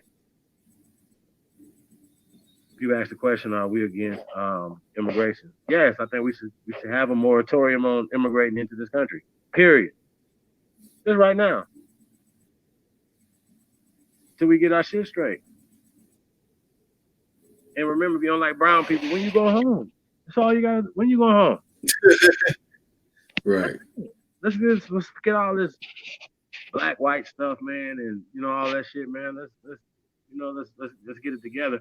And I just think it's so fucking bro. Like anybody that say they working for the people, man, and only say they're never gonna talk to the Republicans and they only want to talk to the Democrats, are literally showing you that they some Sambo. Okay? What is the goddamn? You talking about a coin that you only want to be on one side of the goddamn coin? First off, that's number one. Second off, why would you be afraid to have a conversation with Republicans? Oh, you don't want to be uncool with your other friend. Yeah, that's the dumbest shit ever, bro. Like, what about actually getting things done? What about that? That makes no sense. So nobody's gonna have a conversation with Trump or any of the Republicans, right? Well, maybe you need the Republicans to sign the bill to get your reparations, dummy. That'll work. But you never talk to them, to see their side of the story. Well, this is what this is or whatever. It's really not going to be this. They're really trying to do this. See what I'm saying? We don't never hear the whole thing. We only get bits and pieces, and we run with that. Oh, we're only going to pick our best fucking Democrat. One we like. Oh, it's Bernie. No. It's Hillary. It's Elizabeth Warren. Who paying the most? Who got the budget? Who's putting the budget into the community? Who's creating jobs for the community? Even if they just right now. Can I see some right now jobs right now? Can we do that? Y'all want our money? Stop pandering. Put some jobs in the communities right now. How about that? That's for Trump. That's for anybody. Put jobs in the intercities right now. Then we can start talking about who the people supposed to vote for. Right? Let's do that. Let's start there. Y'all want to make America great again? Me too. Guess what? Let's put jobs into the community.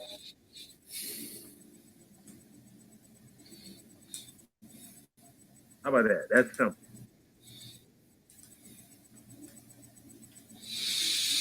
You have empowered America.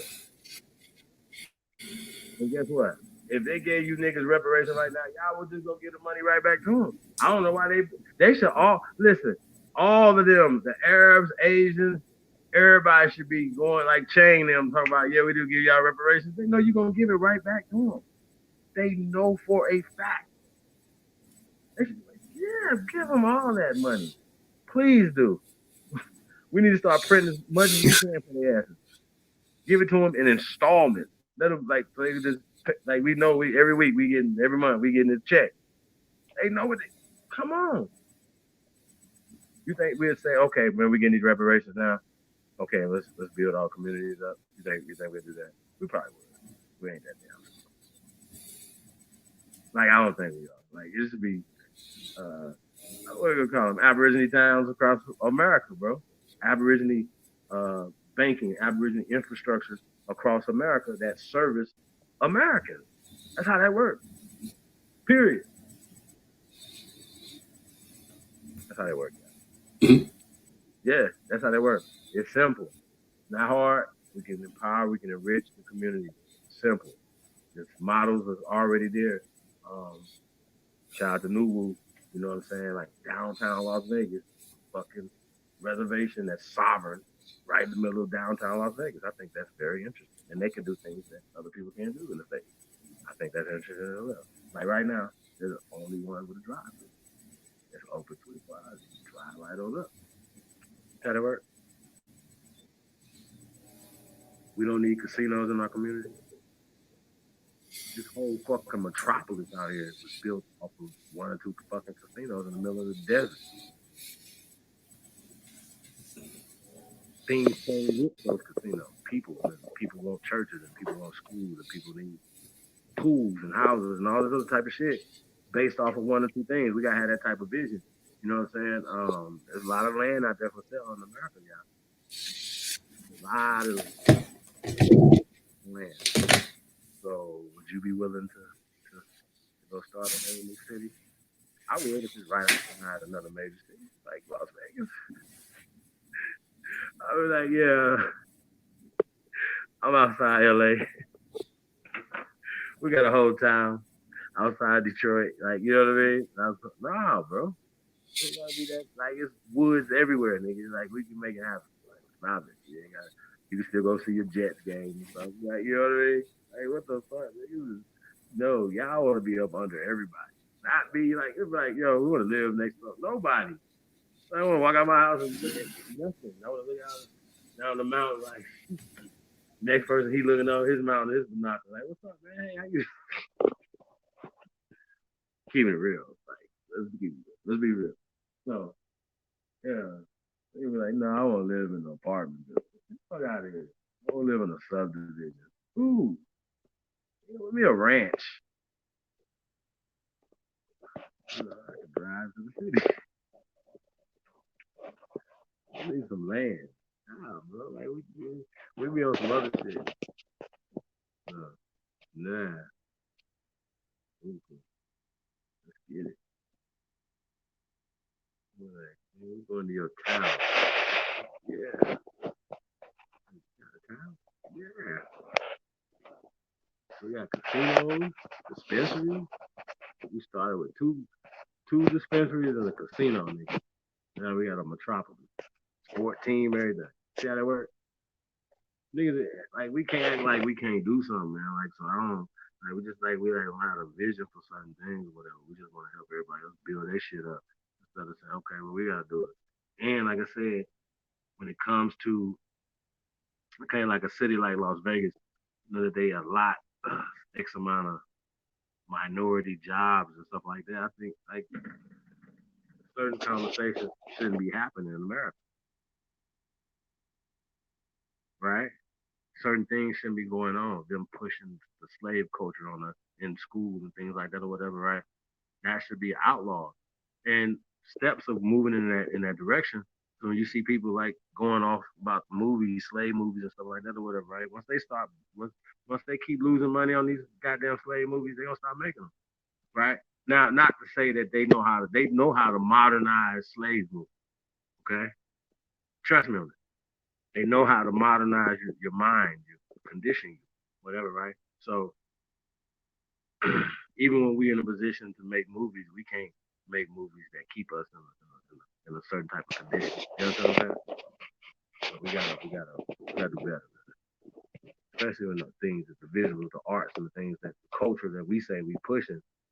Okay, well, I've seen 8 million drug dealer movies. 8 million. Only one Candyman. How? How's only one? Like, we ain't got no imagination. I can make a fucked up monster. Like, they be like, that was the scariest monster ever. You know what I'm saying? Like, yes. So that's why I fucks with this guy right here, yeah.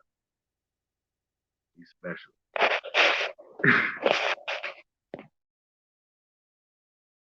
Hey, let's go with the next video, bro. Then we're gonna get into that one of those articles before we get into the fourth video, the third video.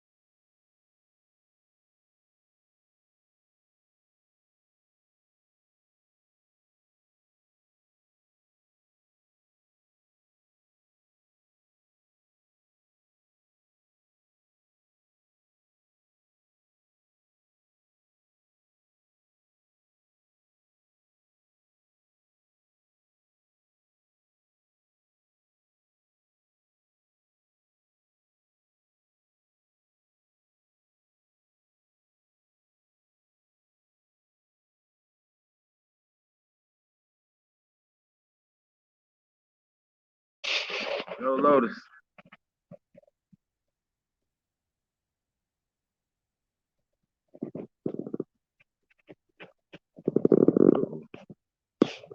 Lotus.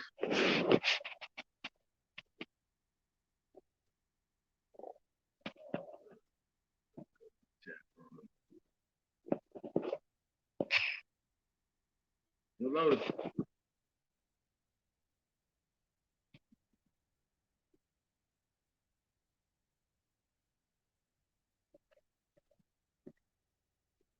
Yeah, man. Peace in the chat room, man.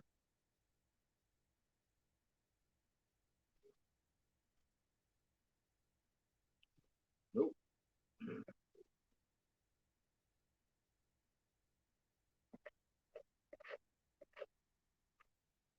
We got Miss Mohawk in the building. Peace, Miss Mohawk. We got Yes, we're Hebrews in the building. Peace to God, man. Rest in him.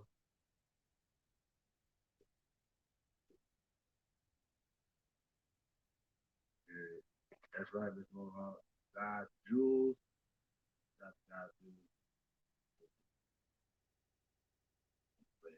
Yeah, I mean that would be a problem for him, right? You know what I'm saying? If that's the only thing, then right here you can get these reparations, right? But you got to prove that you were descendant of slaves. Where are your slave papers? Y'all gotta have some slave papers. I know you got some slave papers somewhere that y'all can provide for me. Yvette, can you please provide for me your slave papers, please? I'm sorry. Okay? Okay? Like, Tone, I'm gonna need some slave papers. All right? If you guys have put all this slavery on all these people, then provide the papers. Provide the actual documents. We talked about this a lot, y'all. That made all of us slaves. There should be a document that you have that makes all of us slaves. Y'all see how that works? That's pretty interesting. That you guys put this whole slave jacket on everybody, but you can't even provide the actual document that made everybody slaves. Don't tell me John Punch. Do not tell me Anthony Johnson and John Kazar, dumbass shit.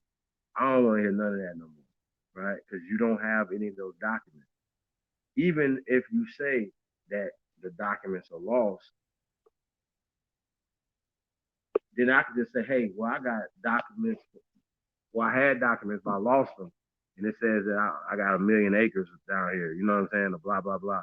That don't make no sense. You got to provide the goddamn documents. I need y'all to provide the documents that made all y'all slaves. Y'all got to stop pushing slavery on everybody like everybody was cool to it. Like, it makes no sense. Like, that makes no sense to me. I'm still confused. The sister on the left right here is not, she's not black. Okay? So, try to comment, man. Black doesn't mean worthless person in a social economic sense. Damn it, man. Shit. That's fucked up. Yeah, I mean, listen. You would think that all the pushback that these people been getting, you know, about this whole slave thing, right, or even being African, you would think that, especially Garville and them, all the DNA tests, everything, that they would have been able to pull some documents up that prove that they were from this continent, right? I just think that's just very interesting for them to keep pushing this thing. You don't have any documents to prove that you were a slave. That's what you gotta start doing. So when they push the whole slave narrative on everybody, right? Shout out to Talib Kwali once again saying, yo, you know, they still think if everybody was wholesale enslaved. It don't work like that. Everybody wasn't dealing with the British. Everybody wasn't dealing with the French or the Spanish. You know what I'm saying? So who are you getting reparations from? The United States government, which was formed in 1778, check, to 1865, so-called slavery, right? So you count that up. So if you're counting slavery before that with the British, then the Spanish was still here dealing with some of our people, and the French was still here dealing with some of our people. See how this works? After so-called the United States government was formed in 1778, you still had Spanish and French people here in the America, in North America, to be exact. How does work? So I don't know what's going on. Hey man, y'all gonna have to explain this to me. Hey Lotus.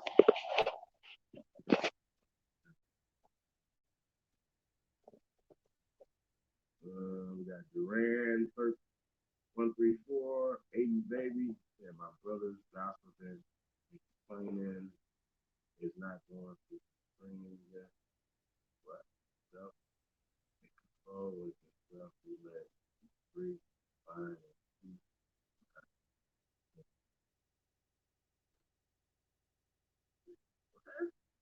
What is this dude talking about?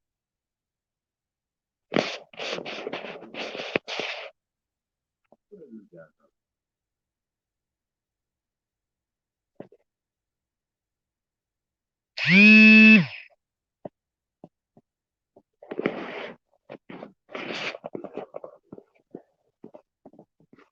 I gotta say, man, like Jadakiss, I don't know, Duran. This fine. Let's see. You got it, man.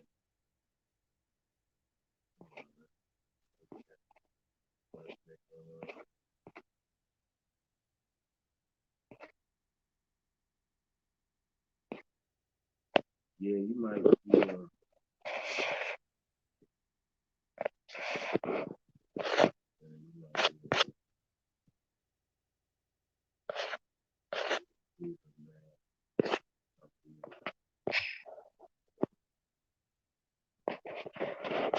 Yo, Lotus. Yeah. Crashed over again now.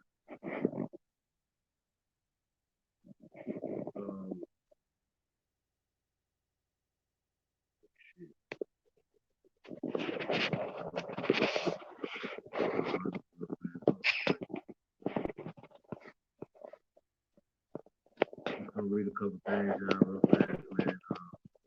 I'll put the link in the chat room. Okay. This comes from the Times of Israel. Okay?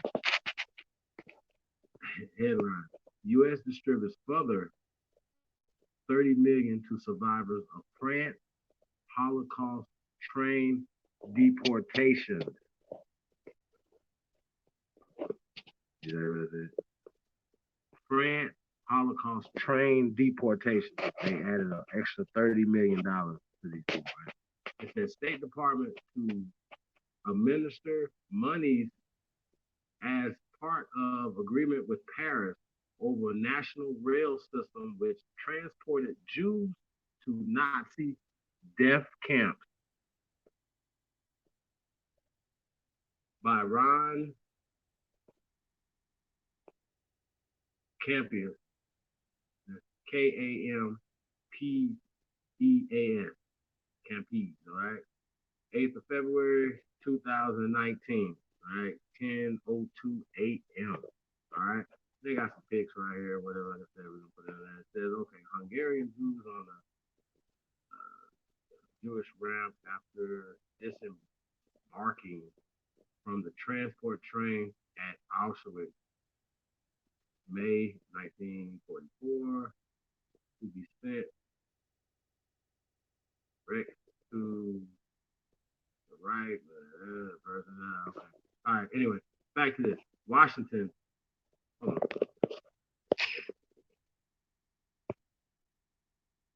Hey, Lotus, you back yet? Damn. All right, back to the State Department, y'all.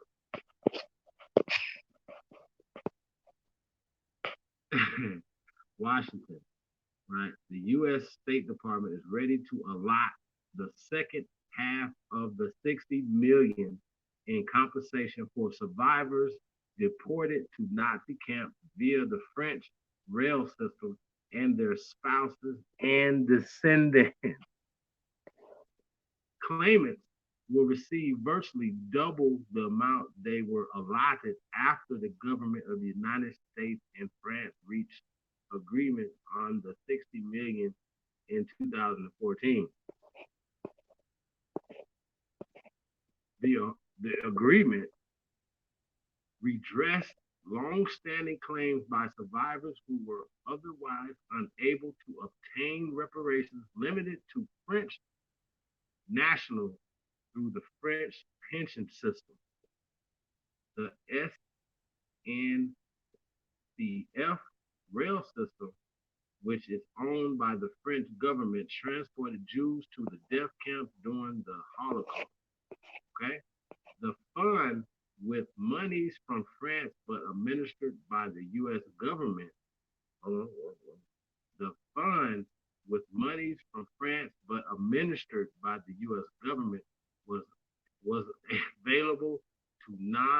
French nationals who are citizens of the United States and any other country that does not have a bilateral reparations agreement with France, with France, Belgium, Poland, Britain, the Czech Republic, and Slovakia are subject to such agreement. Okay? I get it?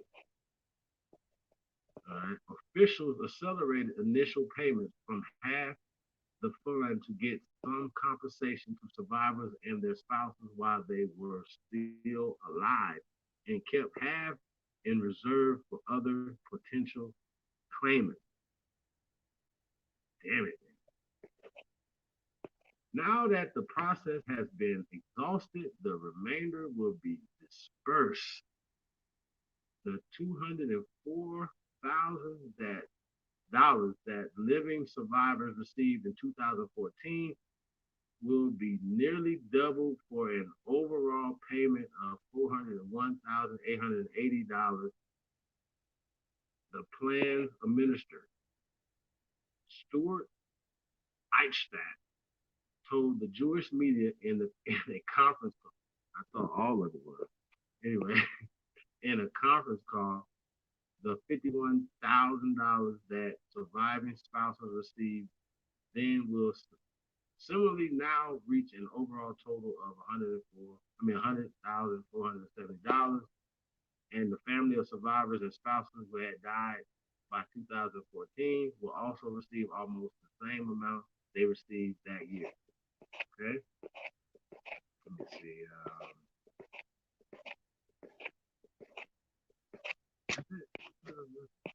That article I think was very, very interesting.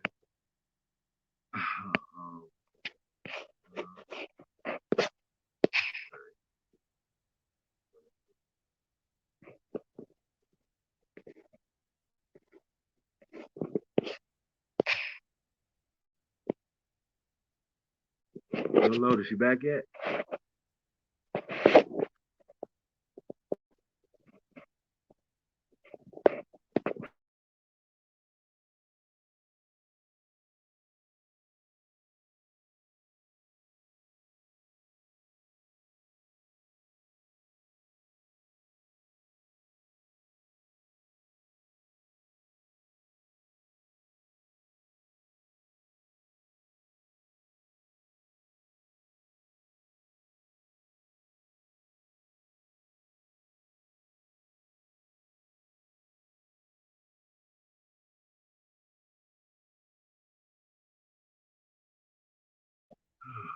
Yeah, man. Peace of drive, man.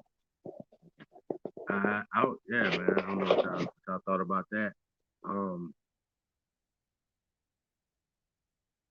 It's just so many other things, you know. Like we got other articles and stuff of people getting reparations and stuff, you know, and them giving reparations outside of the country. I think it's crazy. Yeah, I don't know. I just think the way we're moving doesn't make sense. Like, we're not manufacturing in America. Everything is manufactured in Asia somewhere. I don't think that makes sense at all. Like, it just weakens the infrastructure of the country. You know what I'm saying? So why would anybody condone that? Like, who made this deal? Like, why would you make this deal? The dumbest shit ever. But we still run to the Democrats like they did us a goddamn favor. How? The reason why Hillary Clinton lost to Barack Obama and then later came back and lost to Trump, because she couldn't win Ohio, places like that she's supposed to run.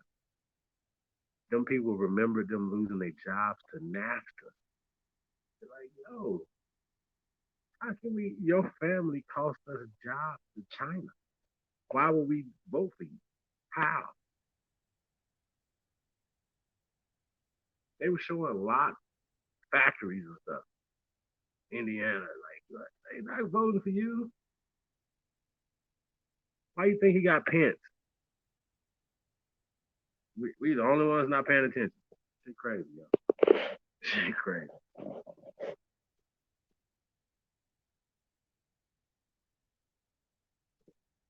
Man, we got Nino motherfucking G in the building. Peace to the guy, man. Nino, where you been at, bro?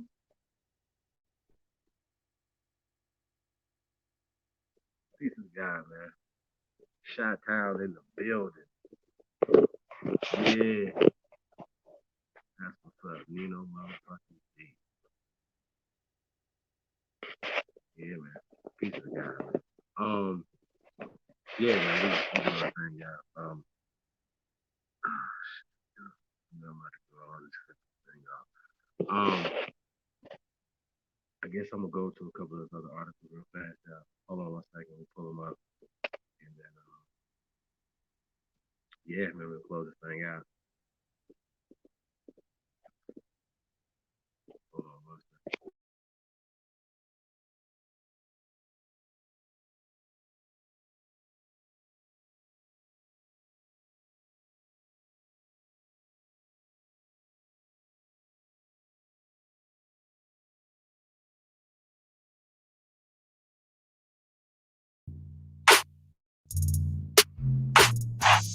Trunk rattling.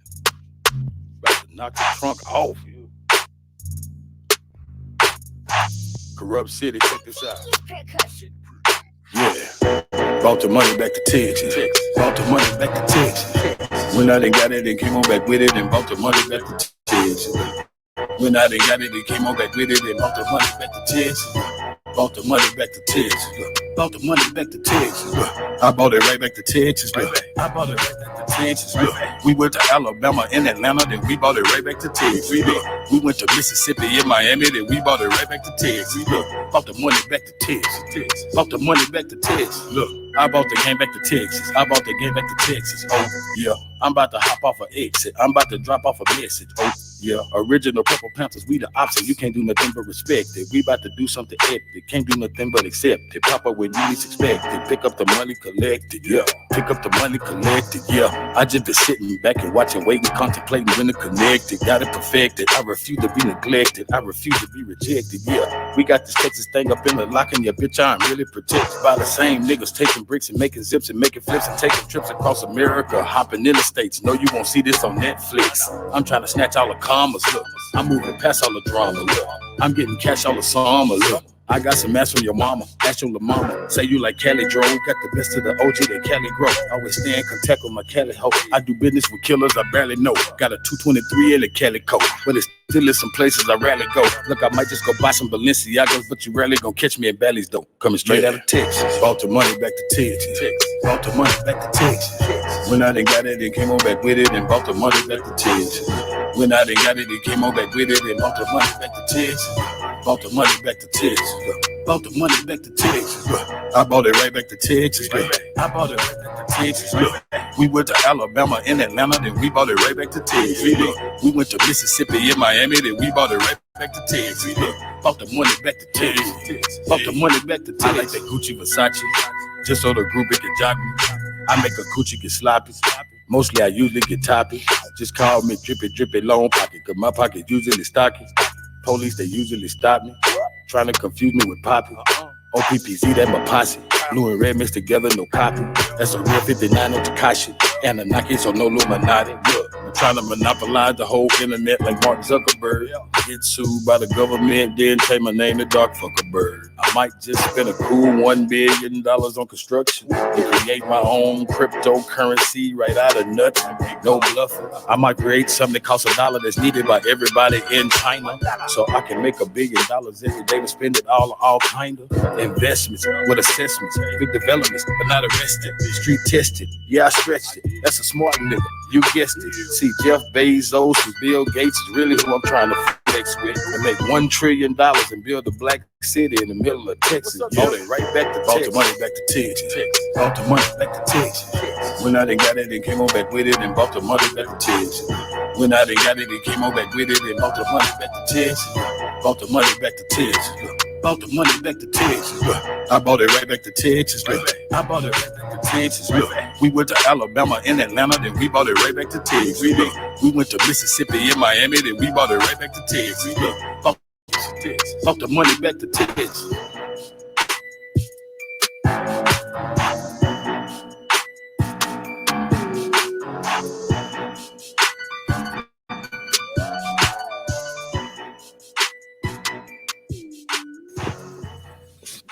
Yeah, that's right, man. Aboriginals is winning against the ADoS. Y'all know what it is. Hey, Chief, what's good, brother?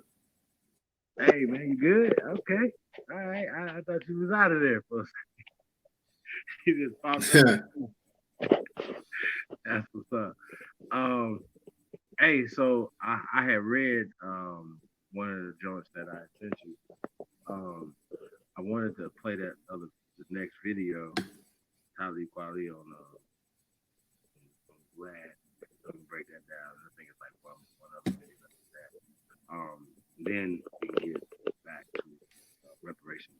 So people can kind of understand, put everything in context. We broke the first video down.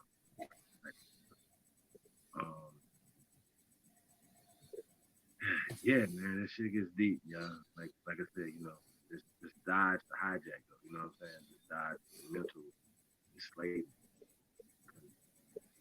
Just because you was a slave, like, don't mean it's a state. You know what I mean? I think there's no tradition to be enslaved.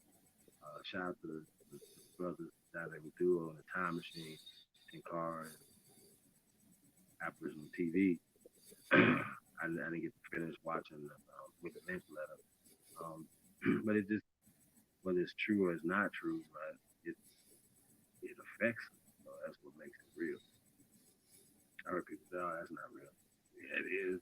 People are actually affected. You know what I'm saying? Imagine what it looked like if we didn't hate each other. Imagine what America would look like. Think about it. Mm-hmm. For real. Just that part. Yeah. Mm. Imagine what it would look like. So, that's what we're doing, man. We get into it, y'all. From my own Native American.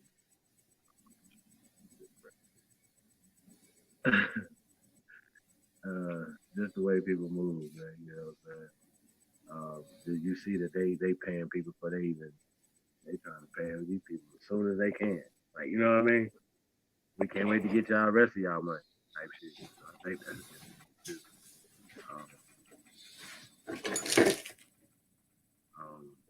I'd rather have a casino that paid out, like the families that are part of the casinos, you know what I'm saying? All they got to do is have a baby, and that baby gets $20,000, $200,000 a month, just like everybody else in the family. You'll be making babies every month. Like, you'll be like, oh, we don't make as many babies as we can. We have as many babies. Casino anchor babies. Think about it. Think about that. So, you know what I'm saying? So, whatever, I want to be a part of something that's giving us some extra shit, because we not only deserve it, like, first off, taxing us is illegal. So let's start talking like that. When let's start talking about reparations, to me, that's what I asked Vlad, well, do you think we should be taxed? Hell no. Off top. Land that we purchased, land that was ours, is like, we want, like, for reparations, you taking millions of acres of land. I'm being modest. You want to be taxed?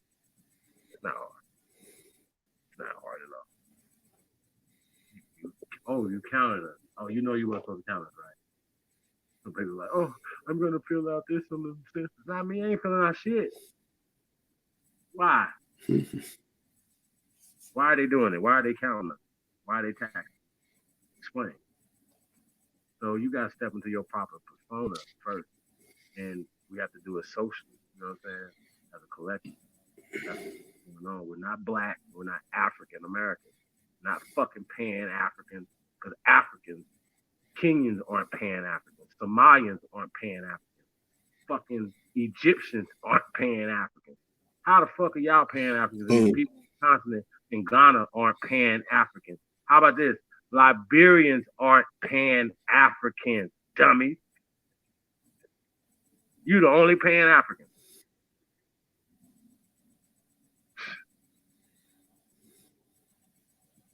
Explain. Y'all gotta explain this shit. Like, why are you holding on to a paradigm for words that don't power you? Black is bleached out, blotted out. Okay? Pale. So somebody has traded places with you, man. That's what trading places is about. They got the wealth. Right. Remember when Eddie Murphy traded with them and he got the wealth? Mm-hmm. Can y'all imagine if we didn't give the wealth to them and we kept the wealth?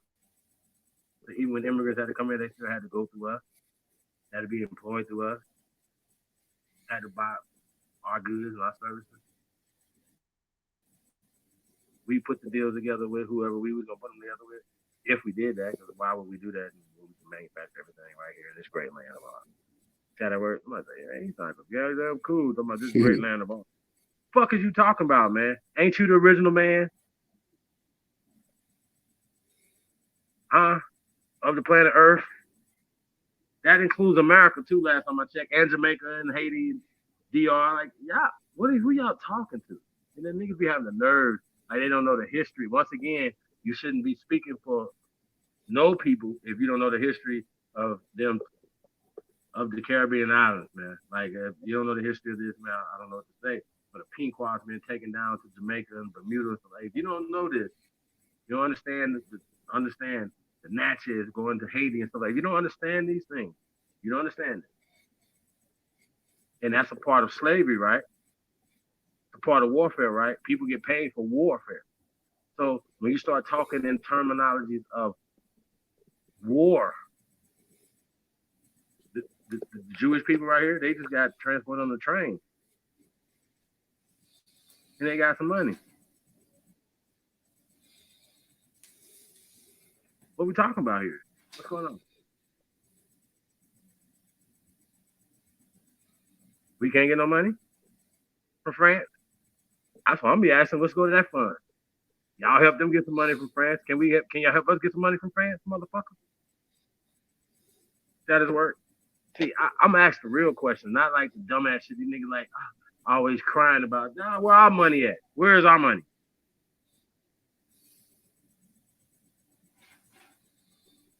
Where's our money? The descendants of mound builders, civilization givers of the world. That's where's ours at? All the patents, for all the things, all the land that you stole. We have a record. Where is our restitution for these crimes? For you flooding Greenwood, Mississippi, for you flooding these areas, for you doing certain things. Where's our money? For you planting drugs into this country. Where is our money?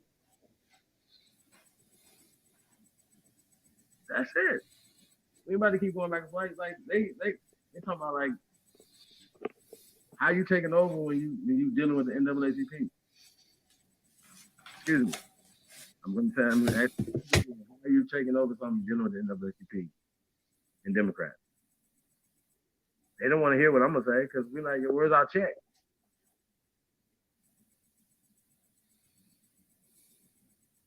And we will be transparent. Oh, we just got this $10 million check. We putting it right where it's supposed to go. Salaries into the hands of the people. Creating things. The hell y'all talking about? Where our check? Oh, we don't supposed to talk to them like that. Who you talking to? They playing with your money and you talking about. I'm like J.G. Wentworth here. Where is our money? We need it now. What's up? What's up? Matter of fact, get out of the way so I can start dispersing. We don't need y'all to disperse shit for us. Because they did number broke all those promises. And we're going to get into that tonight, too. Are you ready with the video? That's up, man. Like I just can't believe that we allow people to get up here and sell us out like this, man. Like it's just crazy. Blatantly selling us out. Hey, you sent the video to my email, right? No. I didn't send the next one because this figure you just go to the next one.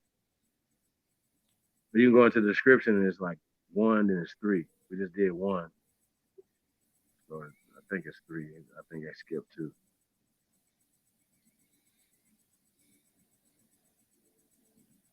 You know what I'm saying? You go into the video you just played, go to the next one. Yeah. You see it? The video I had just played? Yep. Talking about the music video or the Nah, the Vlad video. It's in the description. Yeah. Yeah, it's in the description of the Vlad video. Okay. You see it? Hold on, I'm pulling it up. Yeah, well, we live in bizarro world, y'all. I'm telling y'all, seriously. Fake ass shit is winning. It's crazy. They be like, it is fake. Oh yeah, I like it.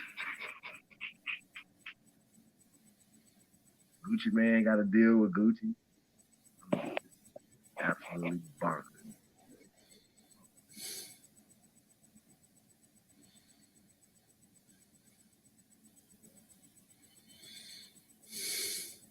Mm. We supposed to go so hard when that type of shit happen, y'all. Make niggas go get them deals back. Be like, man, I'm cool, bro. I just got bashed in the media. I just got bashed over here. Like, I went off cold. I didn't know what was going on. I was uneducated.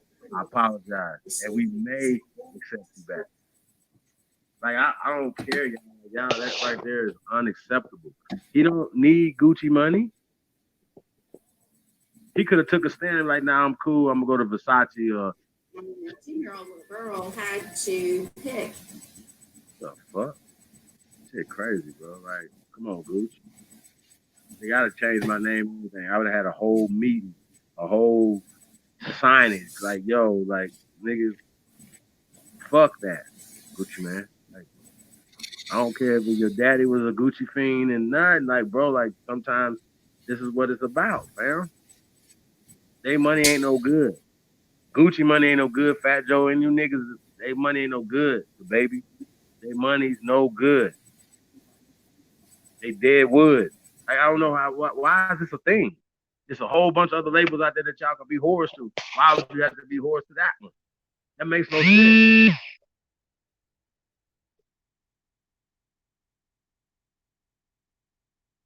Fuck, man, this is what we dealing with, bro. Like, niggas don't have no integrity.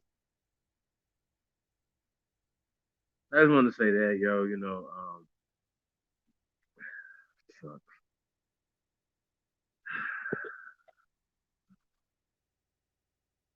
I like the old Gucci better than that shit. I'd rather see the old Gucci. I want to see the Gucci modeling for fucking Gucci. Not even up to that was a hero. She had picked.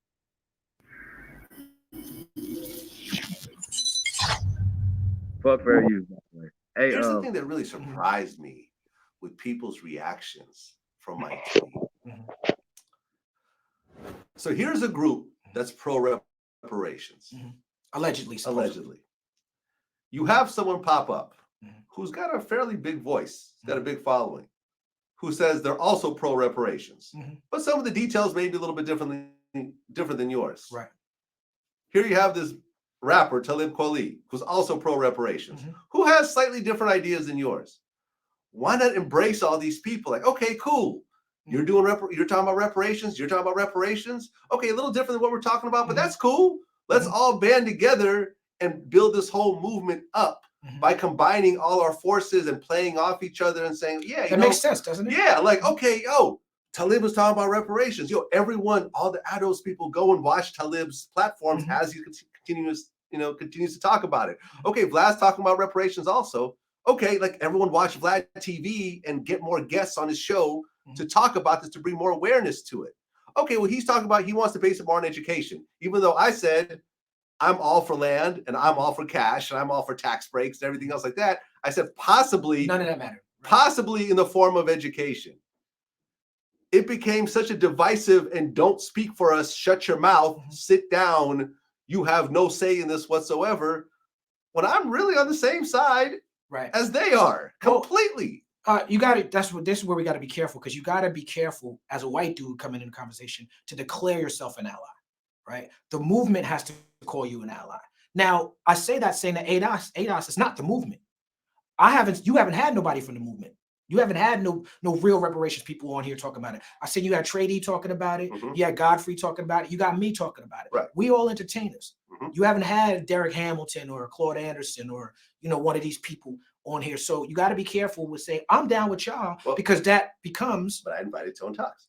Well, so let's break that honestly, down. At the end of the day, no, yeah, you're right. I'm opening my platform up to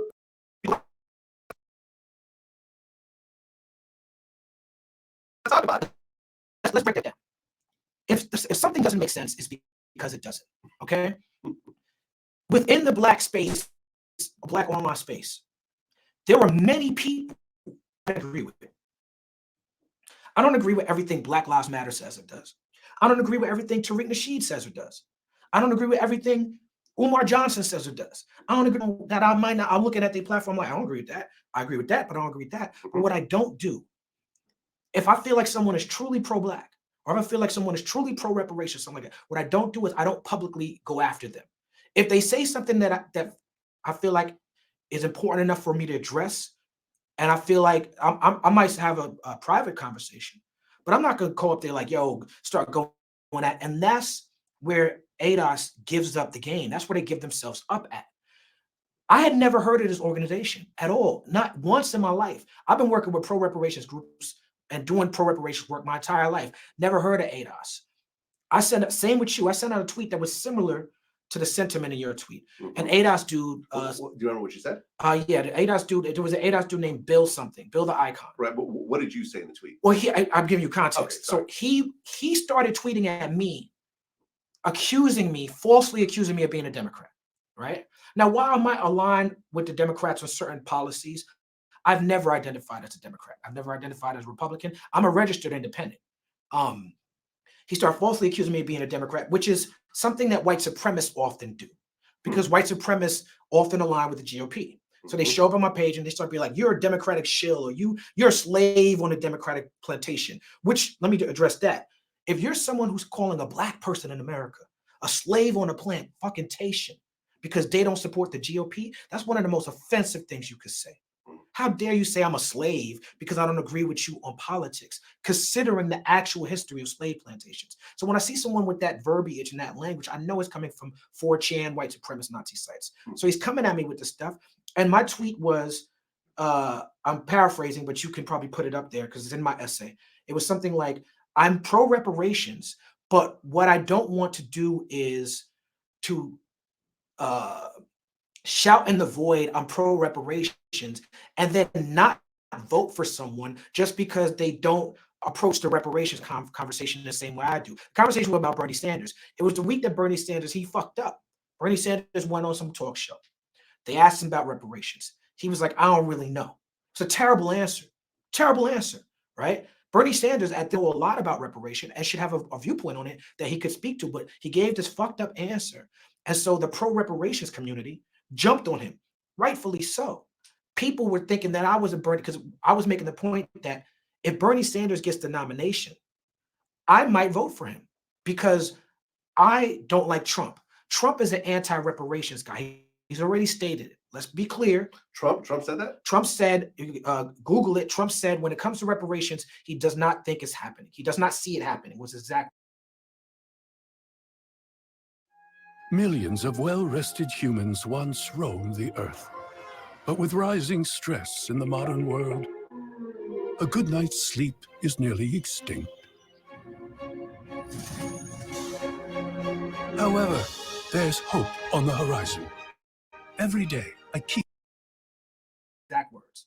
So before we start talking about whether or not the GOP, not just Trump. Here we go. Trump on reparations for slavery. I don't see it happening. That's right. Not just Trump. Mitch McConnell, not just Mitch McConnell, Bill O'Reilly, not just Mitch McConnell and Bill O'Reilly. Ann Coulter is anti-reparations. Ann Coulter supports ADOS. Google Ann Coulter ADOS. And this is actually somewhat recent. This was June of this That's year. right. So Trump says slavery reparations debate is interesting, but doesn't see it happening. That's exactly right. So when you see, so my point of my tweet that before I heard of ADOS was, look, the Democrats are going to pick a nominee. I'm probably going to vote for that nominee, whoever it is, because Trump is definitely anti-reparations. He's definitely anti-Black. He definitely has an anti-Black agenda. Now, are the Democrats perfect? Fuck no. Have the Democrats taken the Black vote for granted? Absolutely. But when we look at the reality, not fantasy land, but the reality of the political landscape, because of the Electoral College, because of money in politics, in November of 2020, it ain't going to be a Libertarian or a Green Party candidate or one of these other, it's going to be the Democratic nominee, whoever the DNC picks versus Trump. Right. That's the only person who's going to have a chance to beat Trump. Yeah, you're not going to see a Ross Perot again. No, you're not going to see that was a unicorn. That's that not was a gonna happen. billionaire. And Ross Perot never stood a chance to win anyway. Yeah. That was just the media hyping some shit Well, up. he got George Bush Sr. to lose. Right. That's what he accomplished. Right. He got Bill Clinton to win by splitting the Republican vote. Now, let's talk about that splitting the vote, right? Yeah. Because that's exactly what the game is. Now, I'm a guy, let's put it out there. I have famously talked about how I don't vote. As I've grown and changed as a man, I've shifted position on that. I studied a lot more about Malcolm since then, and I take Malcolm's position over. Malcolm X didn't consider himself American. He dissed the Democrats, he dissed the Republicans, but he was all about that vote. He linked up with Adam Clayton Powell in Harlem to get the community to vote as a block. When I learned that about Malcolm, I shifted my stance on voting. I don't judge nobody who doesn't vote. I don't judge it. But let's be clear. There is a concerted effort on the part of the GOP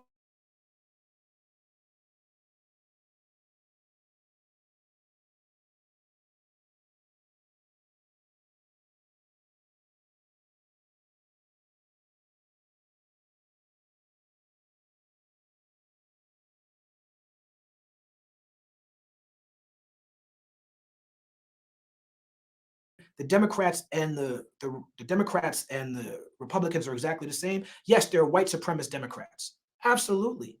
But those parties are not the same. You understand what I'm saying? So back to the tweet. Mm-hmm. The tweet was, look, I'm probably going to support whoever can beat Trump, or something to that effect. Yvette Carnell, Breaking Brown from ADoS, somehow she saw my tweet. Never spoke to this woman, never have a relationship with her. She sends me a tweet saying, this is the problem with Black celebrity. One, that was offensive. Kwali is willing to move away from the Black agenda. He's loud and wrong, and he needs to just sit down and be quiet, something to that effect. Yeah. Right? Now, you know me, Vlad. You know how I am on Twitter. You know I'm not going to just... You go at it. I don't give a fuck who you are. I didn't know who she was. I didn't know who ADoS was. So I sent a series of tweets back to her like, you know what the fuck you talking about? Like, whatever. We get into it. Me and Breaking Brown, Yvette Carnell get into it. That's par for the course. I get into it with a lot of people, but this is what's strange that happened. When I got into it with her, that onslaught of ADOS people came, and the argument wasn't about reparations.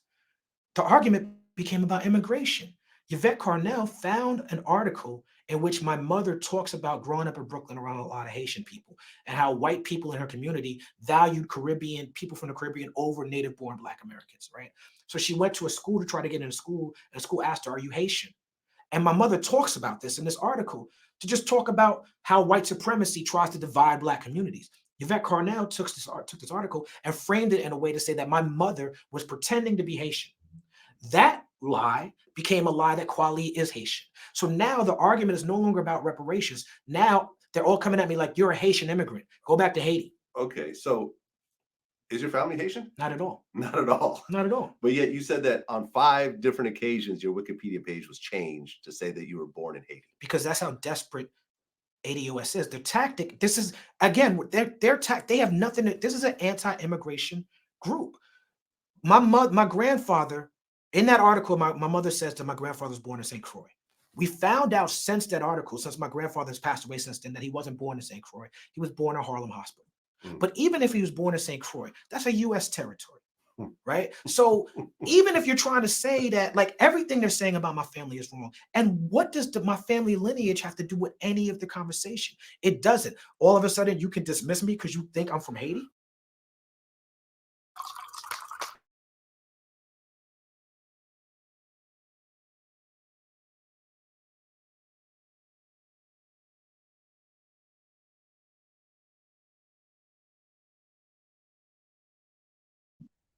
Yo.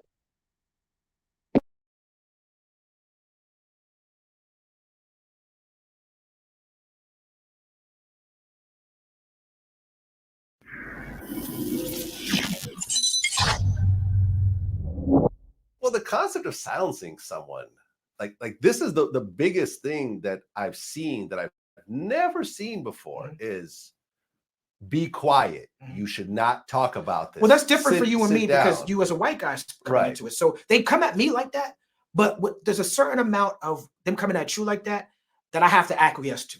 Because I have white people who support me, right? There's white people who come on Twitter and jump in the conversation and start having my back. And what I do is sometimes I'll DM them like, yo, bro, this ain't for you. Okay. Leave this conversation. When I go back to talking to the white supremacists, you can help me with that. Don't help me with the ADoS thing. I got this. So you got to be careful with that. But with me, you know what I'm saying? It's like I'm gonna do the opposite of that. Right. Well, I'm not gonna shut up and dribble. I'm not gonna shut up and say. Right. I mean, because when I put out the Godfrey interview, they're telling him, your parents are Nigerian immigrants. You have no say in this. Be quiet. That's right. The whole silencing thing is so ridiculous to me. But they say you're an immigrant first. That's the thing. Yeah. This is why. I couldn't understand why the vitriol. I couldn't like, okay, clearly I'm pro reparations. Okay, we see Donald Trump different. Okay, what's all this? You're an immigrant, go back to Haiti, violent death threats. I'm gonna shoot you, I'm gonna beat you up. Like ADoS accounts getting suspended off of Twitter daily, 2-3 times a day because they're threatening me. I don't report these people, my fans do. You know what I'm saying? But it's like, okay, now y'all gonna beat me up and kill me because I don't like Trump? Like, this doesn't make any sense. So I start doing the research. I see that Yvette Carnell, her first foray into the political landscape was Ta-Nehisi Coates wrote a pro-reparations essay in The Atlantic 3 years ago. Yvette Carnell was working for Bernie Sanders at the time. She was working at the DNC and working with, she was working at the DNC and she was a fan of Bernie Sanders. Okay. This is when Bernie was running against Hillary. She was working for the DNC. She was working for the DNC. Okay. Ta-Nehisi Coates writes this pro-reparations article. Go to Yvette Carnell's Facebook. She has an article where she's dissing Ta-Nehisi Coates. And the reason she's dissing him is she's saying that your article about reparations is flawed because you don't support Bernie Sanders. And Bernie Sanders is the only candidate who will probably support reparations. This is essentially what she's saying in her article, right? What happened was Bernie didn't get the nomination. So all the Bernie people were very upset. When you look at Yvette Carnell's tweets from 2016, she goes from supporting Bernie Sanders and working at the DNC to supporting Donald Trump. She has tweets from 2016 that say, look at Donald Trump sounding so presidential on TV. She has tweets saying Donald Trump is right on birthright citizenship. A lot of Bernie bros, a lot of Bernie supporters, even though Bernie got out there and stumped the campaign for Hillary when he lost the nomination. A lot of people felt like the nomination was stolen from him.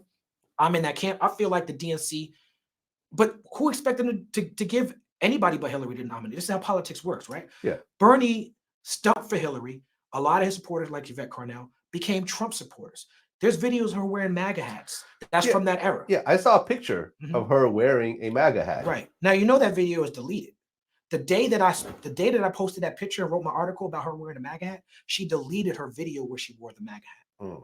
The reason why they give is because they say, oh, I don't know what the reason would be. But if you look at the pattern, she went from being a Bernie supporter to wearing a MAGA hat, right? Now, this entire time, she's been a member of Progressives for Immigration Reform. Do you know what that is? No. Progressives for Immigration Reform is a white nationalist, anti-immigration hate group started by a man called John Tanton, who's a well-known white nationalist. He just passed away about 2-3 months ago. He has started a group called FAIR. I forget what FAIR stands for, but he's essentially a white nationalist.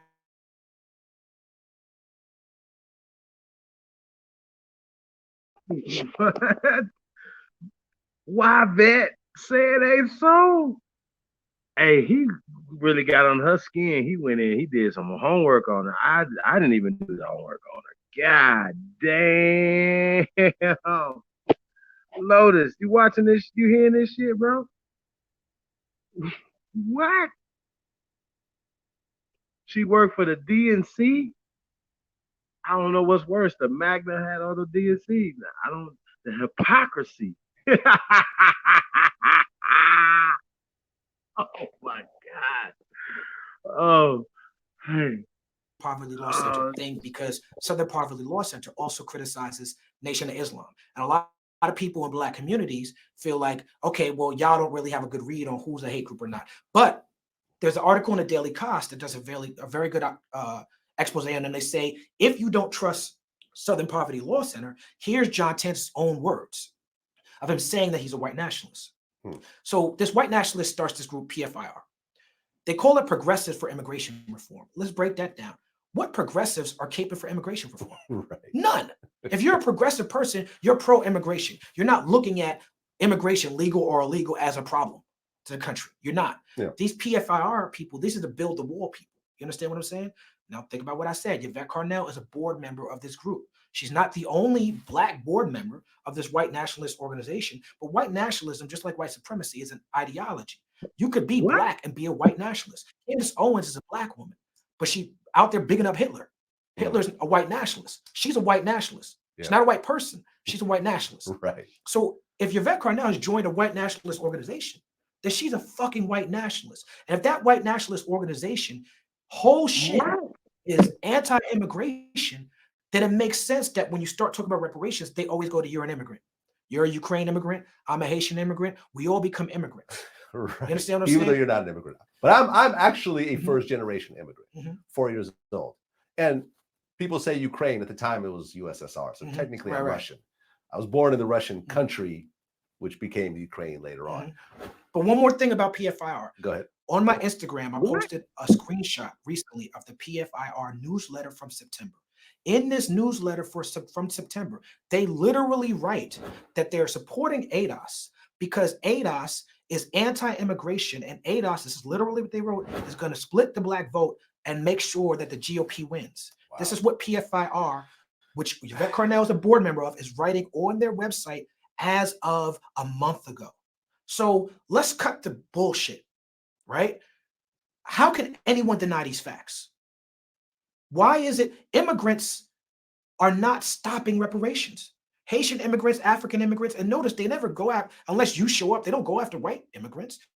These immigrants are not oppressing us. Unless I show up. Right, unless you show up. Right? These immigrants are not oppressing us. Right. It's not immigrants. Mitch McConnell and Donald Trump and all these people, they are the ones that you should be going at. But who are you going at? You're going at the people who criticize them. That's on purpose. Well, I never even criticized ADoS. I didn't even know who ADoS was. Like, it's so interesting to me. Like, when Tone says, I would never comment on Ukrainian issues. Well, if you're talking about the impeachment, you actually are talking about Ukrainian issues. That's exactly right.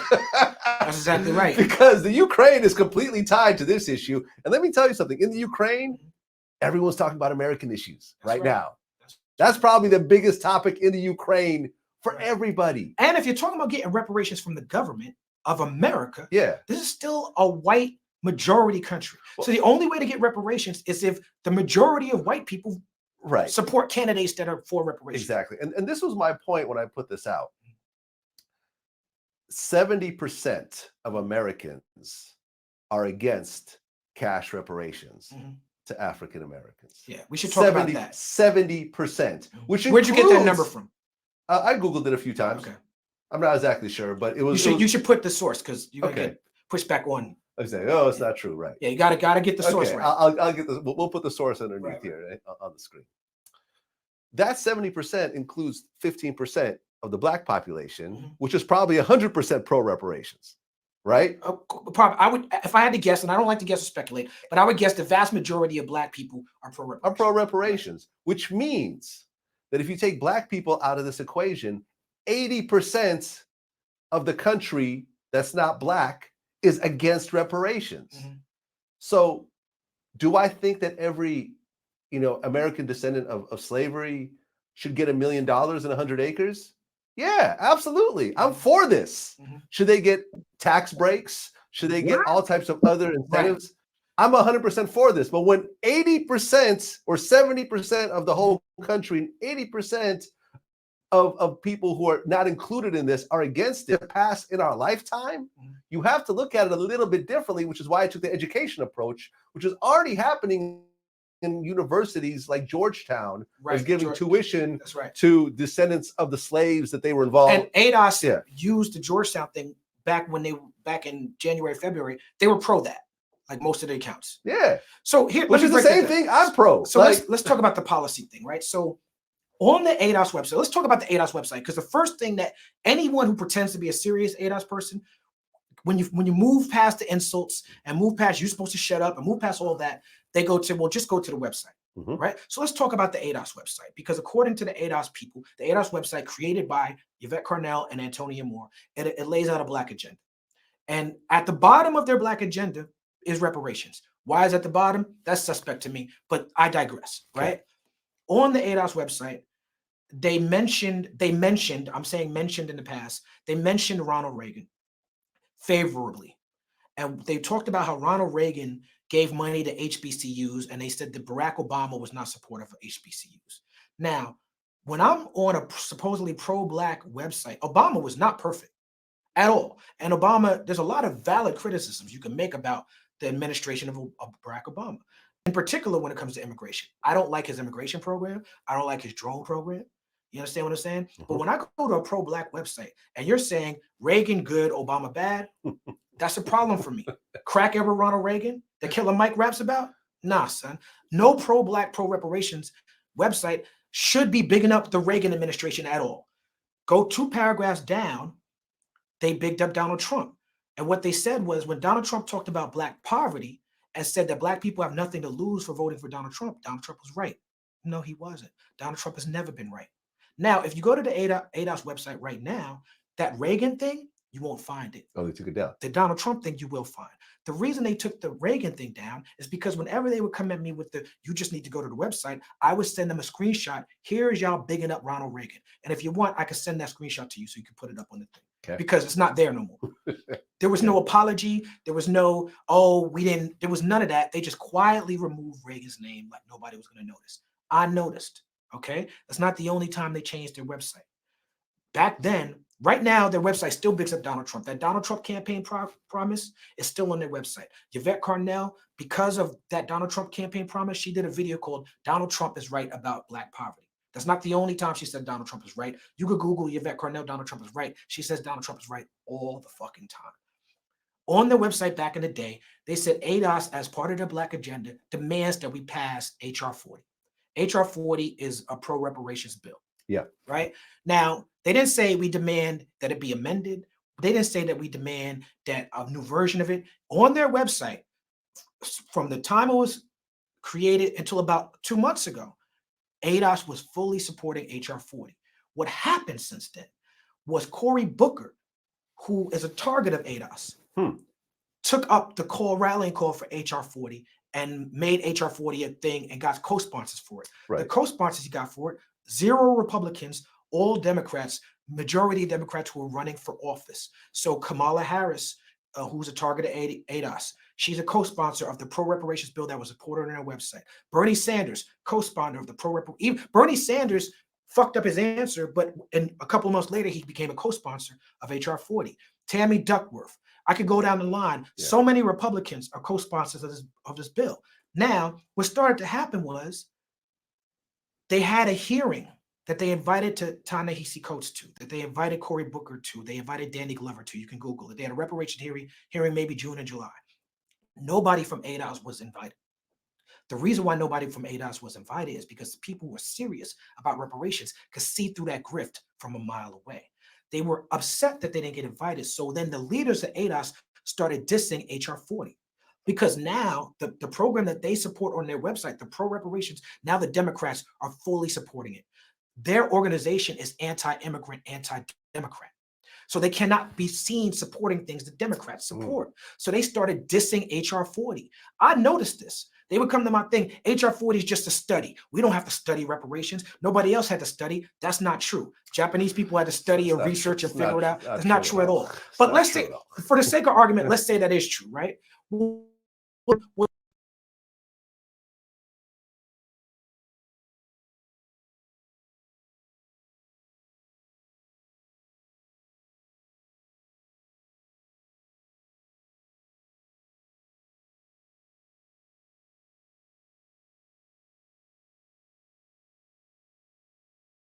Well, then why does your website say we should pass HR 40?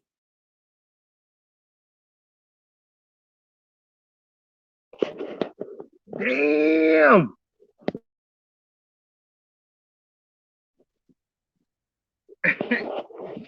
Yo. Yeah, he went all the way inside out. Yo. Hey, man, he did his goddamn homework. Hey, listen. Hey, listen. I don't know about y'all, but that's breaking news to me. The fact that it's just breaking news, yo.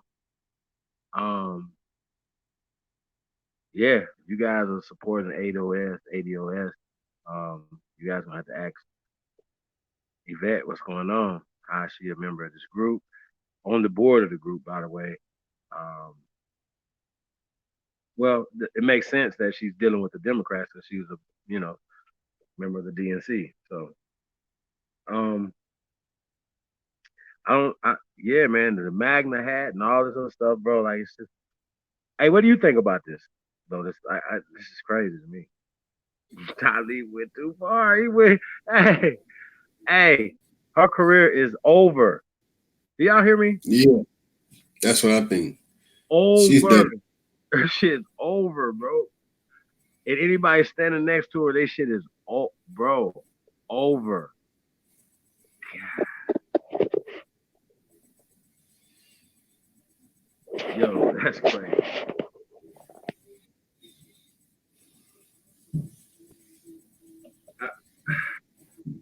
I mean, do people kind of understand what he was saying though? So that's why they pushing so hard against immigrants. Immigrants they don't like, so they'll take certain type of immigrants in, but they don't want to take in the darker ones. It's crazy. It's crazy.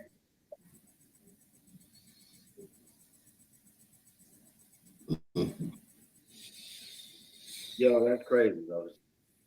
Yeah, it is. But so he's been with the reparation program for years. Here comes ADoS usurping everything before his time. Don't that sound like some agent shit? Some Black Lives Matter shit? Yeah, that is some agent shit right there. Fucked up.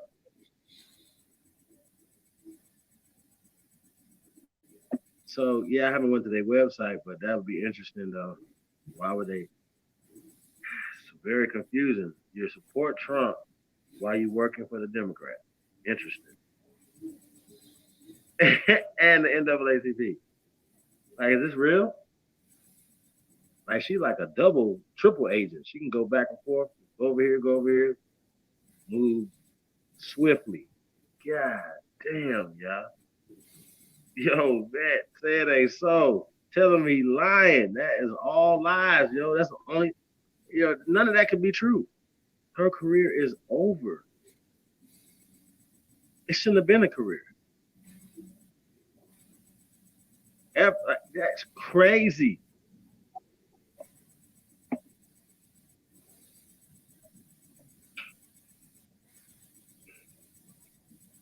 Hey, notice. Yeah. You about ready? Yeah, about ready to shut it down. Yeah, I already know.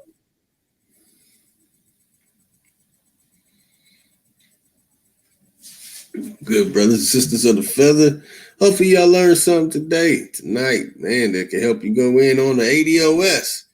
You know what I'm saying? Showing how we yeah, it's personal. Yeah, that is that shit. Damn, bro. That wasn't a versus. That was a decapitation. God. Shit. With receipts. Like, God. Yeah, man, with receipts. Yeah, it's sad.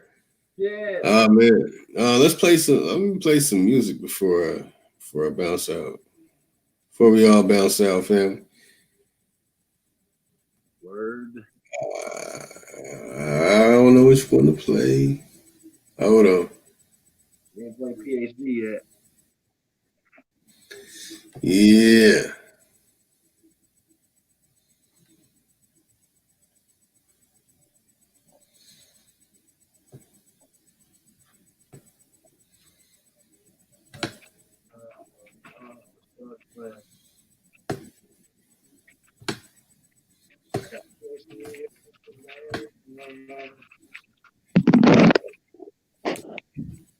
Yo, I was trying to get into one of those articles real quick too. So while you're pulling it up, I'm gonna pull this other article. Just kind of skim through it real fast.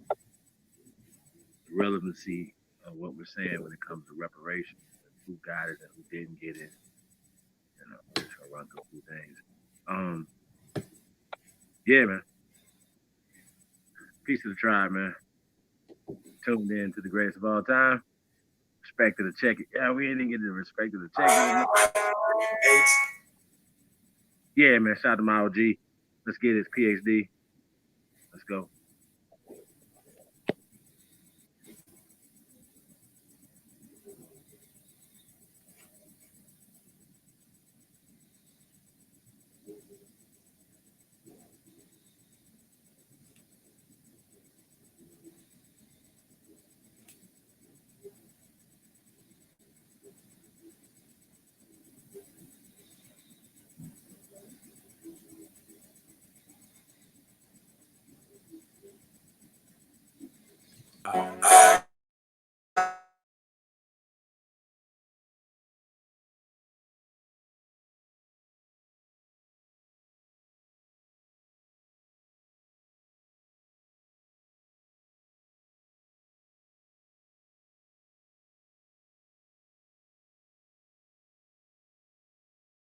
I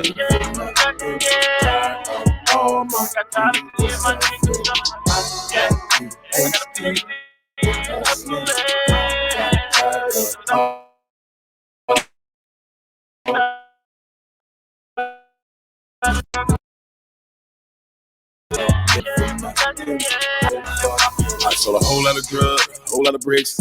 Yeah. Graduated from corrupt city high with a crack academic scholarship. I know a whole lot of thugs, a whole lot of tricks. No, yeah.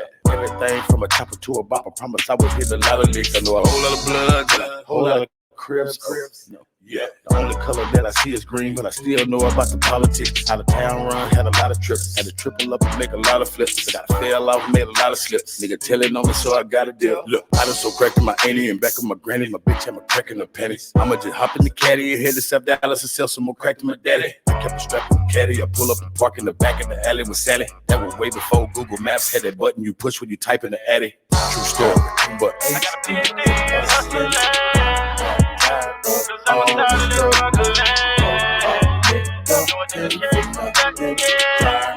Oh my God.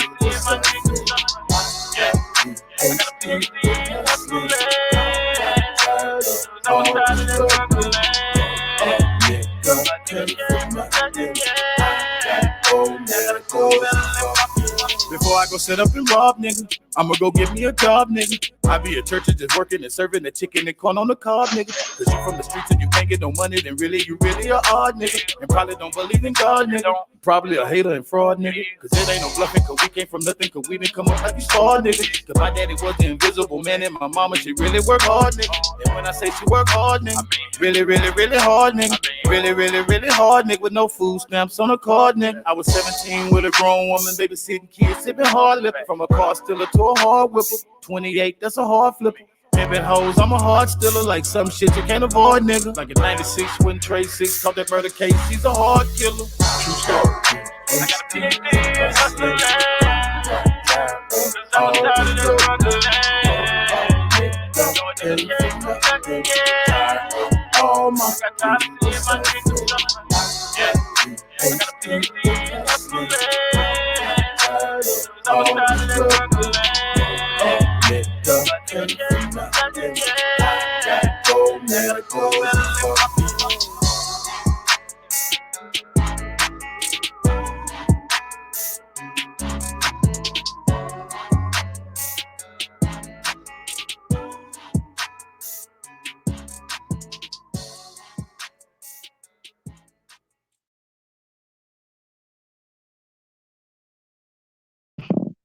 Yeah, man. OG.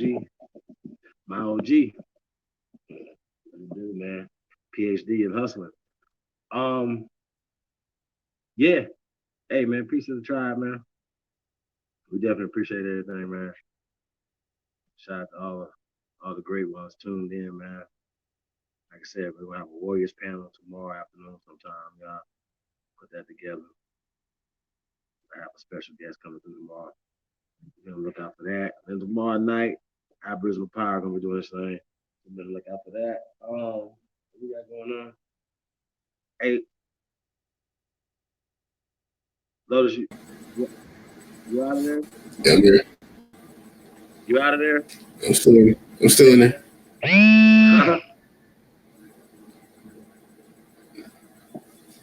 Hold on. See, I'm still in there. You hanging in there? Yeah. Yeah, I sent you a couple articles. Your email.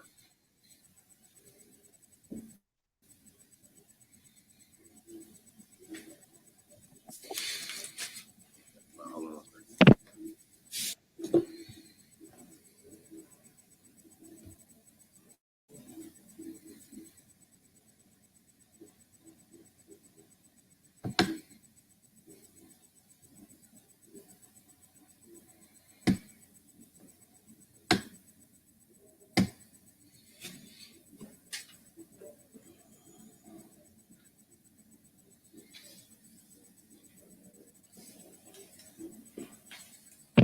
Yeah, it's like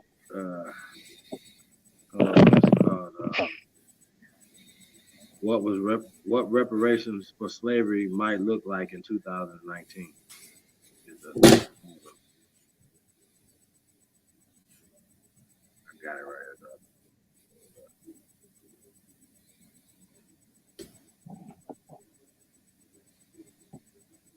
here. That's the top of numbers and everything.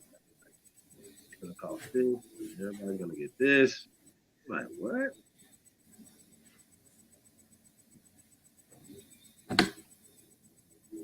It's interesting in how many of us they count. Like, you know what I'm saying? Like they know. This shit crazy, yo. Retarded.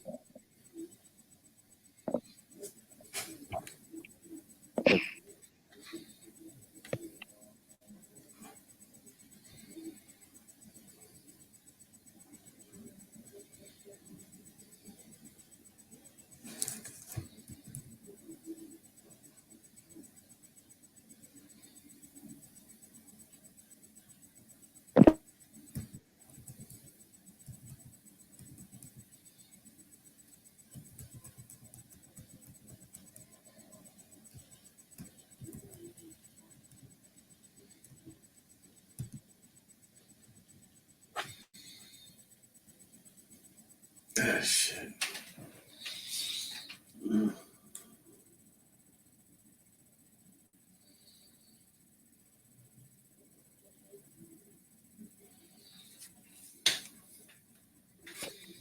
You gonna read it? Now, can you read it? So I'm burnt. I know I'm gonna mess it up. I can read that big part right there. I can pull it up.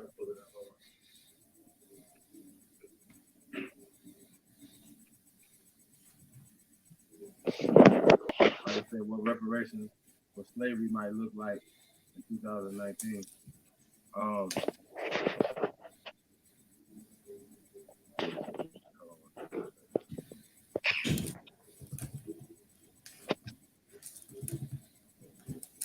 right. What reparations for slavery might look like in 2019. It says the idea of economic amends for past injustices and persistent disparities is getting renewed attention. Think about it. Here are some formulas for achieving the aim. Really, this is by Patricia Cohen. Okay, May 23rd, 2019. So this is recent. If you're surprised that the issue of reparations for Black Americans has taken so long to resolve, blame the president. They're saying President Andrew Johnson. Okay. They said as the Civil War wound down in 1865, General William T. Sherman made the promise that would come to be known as 40 Acres and a Mule. We distributed a huge tract of Atlantic coastline that Americans from bondage. Hey, Lotus.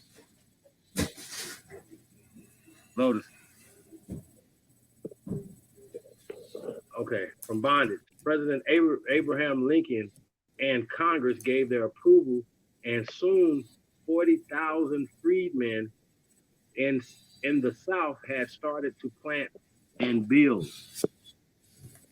Within months of Lincoln's assassination, though, President Johnson rescinded the order and returned the land to its former owners. Congress made another attempt at compensation, but Johnson vetoed it.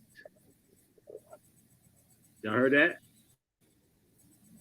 Now, in the early phase of the 2020 presidential campaign, the question of compensating Black Americans for suffering under slavery and other forms of racial injustice has resurfaced. The current effort focuses on a congressional bill that will commission a study on reparations, a version of legislation first introduced in 1989. Okay? Several Democratic presidential hopefuls have declared their support. You already know. This is including Senators Kamala Harris of California, the prosecutor, right? Elizabeth Warren of Massachusetts, the Indian, of Massachusetts, and Cory Booker of New Jersey, and former housing. Like, take this out. Now, Cory Booker is of New Jersey, and former housing and urban development secretary Julian Castro. They just got the whole Rainbow Coalition right there. You know what I'm saying? Shit's crazy as hell, y'all. All right. If this latest revival has excited supporters, it has worried some party moderates who fear that such an effort would alienate many voters. With it, polls have shown a big deficit in popular support. While a majority of Black Americans in the 2006 marriage poll supported reparations, whites rejected it by an overwhelming margin. Now, I want to address that, right? First off, this ain't no, like, think about this, right?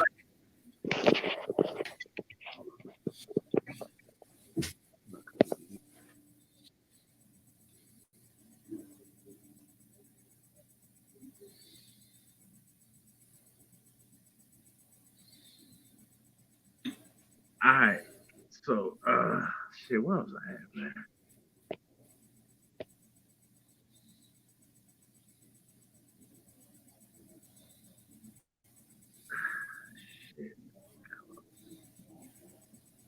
So, look, are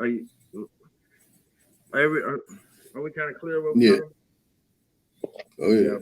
Article. So, they got a whole rainbow coalition of these so-called senators talking about a bill. Remember the study, the HR 40 bill is not a fucking, it has nothing in it. It's like for them to commission, for them to create a commission. Now, okay, well, you guys can have a, you guys can talk about this and only talk. Like, there's nothing in it.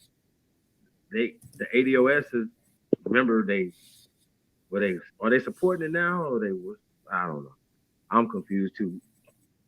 Talib, I'm confused like a motherfucker too. I don't know what they got going on. Really doesn't matter. Because I'm sure that everybody in the ADOS don't think alike too. You know what I'm saying? That's another thing. People gotta stop being so fucking dumb. No two people think alike. I'm sure Tone and Yvette don't think alike. So I'm sure why would all the other people in the group co-sign everything that somebody's talking about? Just because one idea that y'all all share together that's dumb, like it's just a fucking hashtag. You know what I'm saying? I just think that's dumb. Like way we move and we just so fucking and not really even check the people's like politics. You know what I'm saying? She was already working with these people. Period. So yes, they can fund the right people, put the right people in the right situation, whatever, and people will follow them. That's just what it is. So yeah, that's super bogus, uber bogus. Oh, crazy. I just can't believe it. Hey, the reparation issue raises profound moral, social, and political considerations. Still, the economic nuts and bolts of such a program have gotten scant public attention. Who would be paid? How much? Where would the money come from? What? First off, all these questions can be answered, right? But I just remember what I was talking about. I was banging on you people, right? Okay, so we don't have any say-so over the Japanese reparations. There wasn't no fucking vote for us to say, hey, well, yeah, we don't want to pay reparations, or we want to pay this much, or we don't want to pay this much. Because remember, it comes from us, the taxpayers, right? People who built this country. And the majority of y'all, like Vlad and his people, wasn't here. They just got here. They just got here. 30, 40 years ago, whatever, it doesn't matter. But y'all, do you understand what the point we're making? All these people just got here, and then they already could socially push themselves up off of us. So, you know, Vlad, that's kind of what you're doing, buddy. So, through the decades, a handful of scholars have taken a shot at creating a roadmap. Here's what has to be reckoned with. Is that right? What's the economic rationale? The first question. When James Foreman, a civil rights pioneer who later served briefly as Black Panther's foreign minister, demanded $500 million in reparations in his 1969 Black Manifesto. He grounded his argument in an indisputable fact. Unpaid slave labor helped build the American economy, creating vast wealth that African Americans were. Now remember, he probably didn't say African Americans, but this didn't write it. So that African Americans were barred from sharing. Okay? The manifesto called for white Christian churches and Jewish synagogues to pay for projects like a Black university and a Southern land bank. We, quote, we have helped to build the most industrial country in the world, end quote. It declared at the same time that, quote, racist white America has exploited our resources, our minds, our bodies, our labor, end quote. Another civil rights leader, I like this one right here now. Check this guy out right here. His name is Baynard Rustin. He's not our civil rights leader, but him and Yvette Carnell got some things in common, right? So check this out. Another civil rights leader, Baynard Rustin, responded, quote, if my great-grandfather picked cotton for 50 years, then he may deserve some money, but he's dead and gone and nobody owes me anything. Just like a true coon-ass nigga. May you rest in dirt, nigga. Like, you just suck. Baynard Rustin was he was the most Samboist ass nigga ever.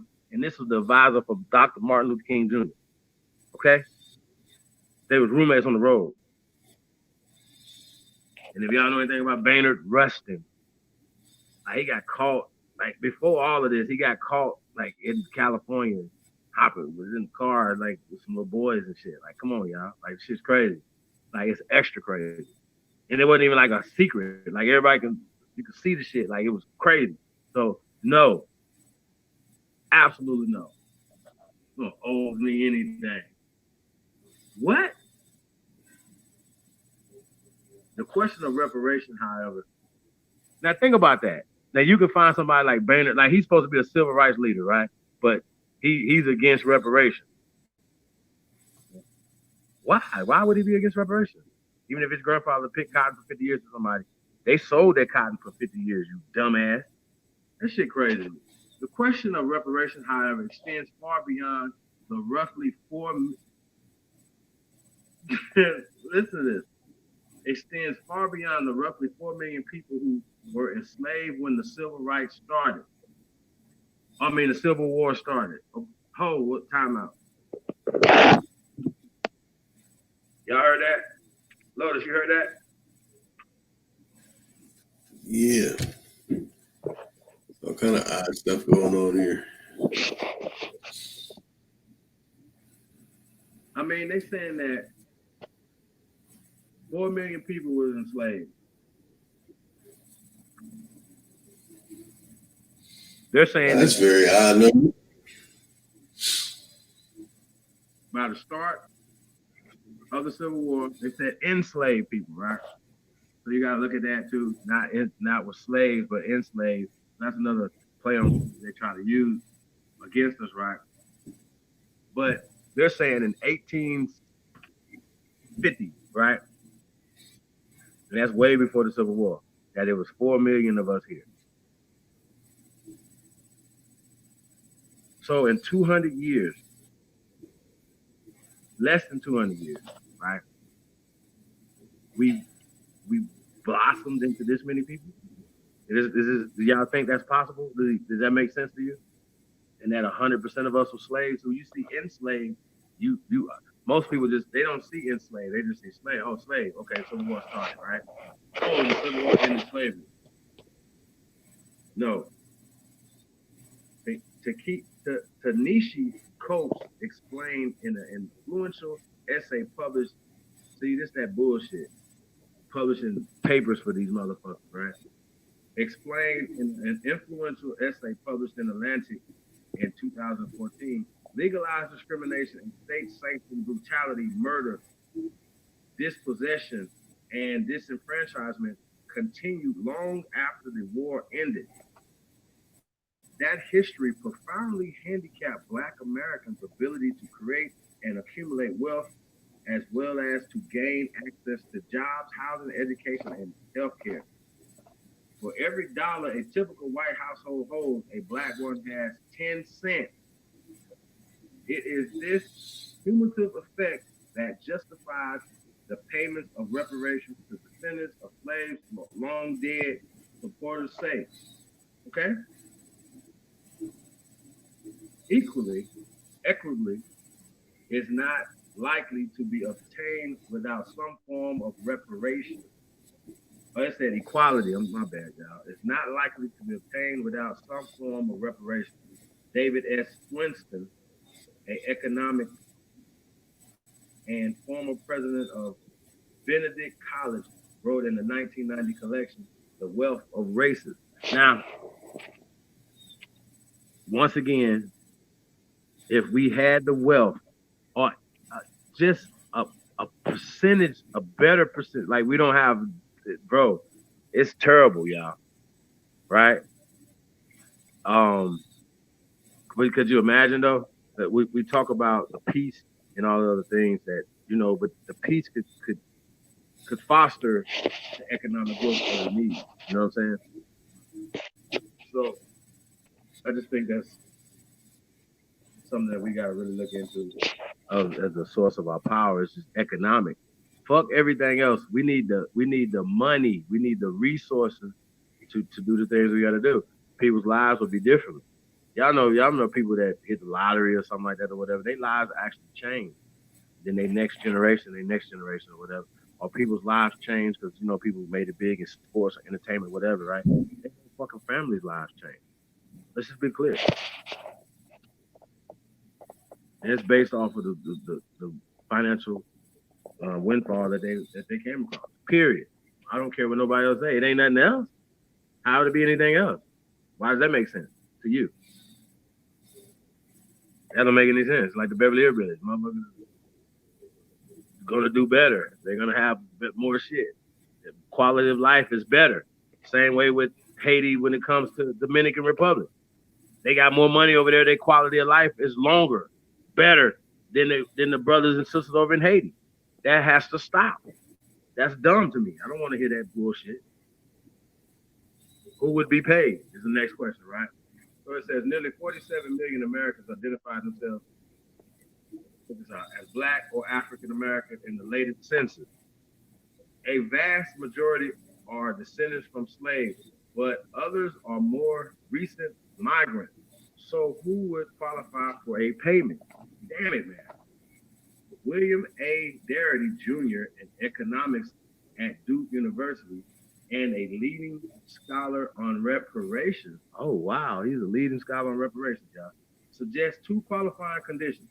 Having at least one ancestor who was enslaved in the United States. Time out. So if you only have one, do you get half the money than the others? That's number one, first person, right? It said, and having identified oneself as African American on a legal document for at least a decade before the approval of any reparations. Damn. So Rachel Dolezal should fit right on in. Is she gonna get reparations? Because she identifies as being African American. Dumbass. This shit crazy. The 10-year rule, he said, would help screen out anyone trying to cash in on a windfall. Wow. According to these criteria, Oprah Winfrey, who was traced her DNA to slaves captured in West Africa in early 19th century, would fly. Time out.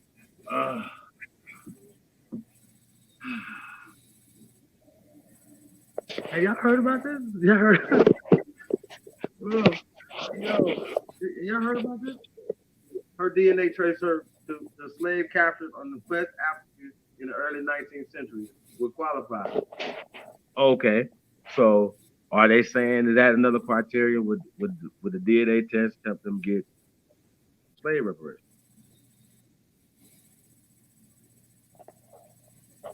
Since they try to use it right there. Lo, did you hear that bullshit?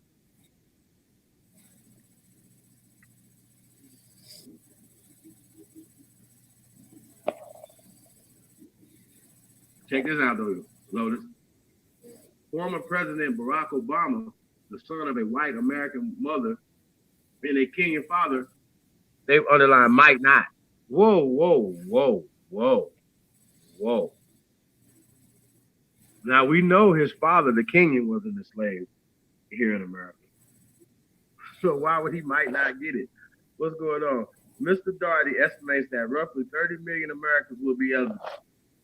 That's incredible.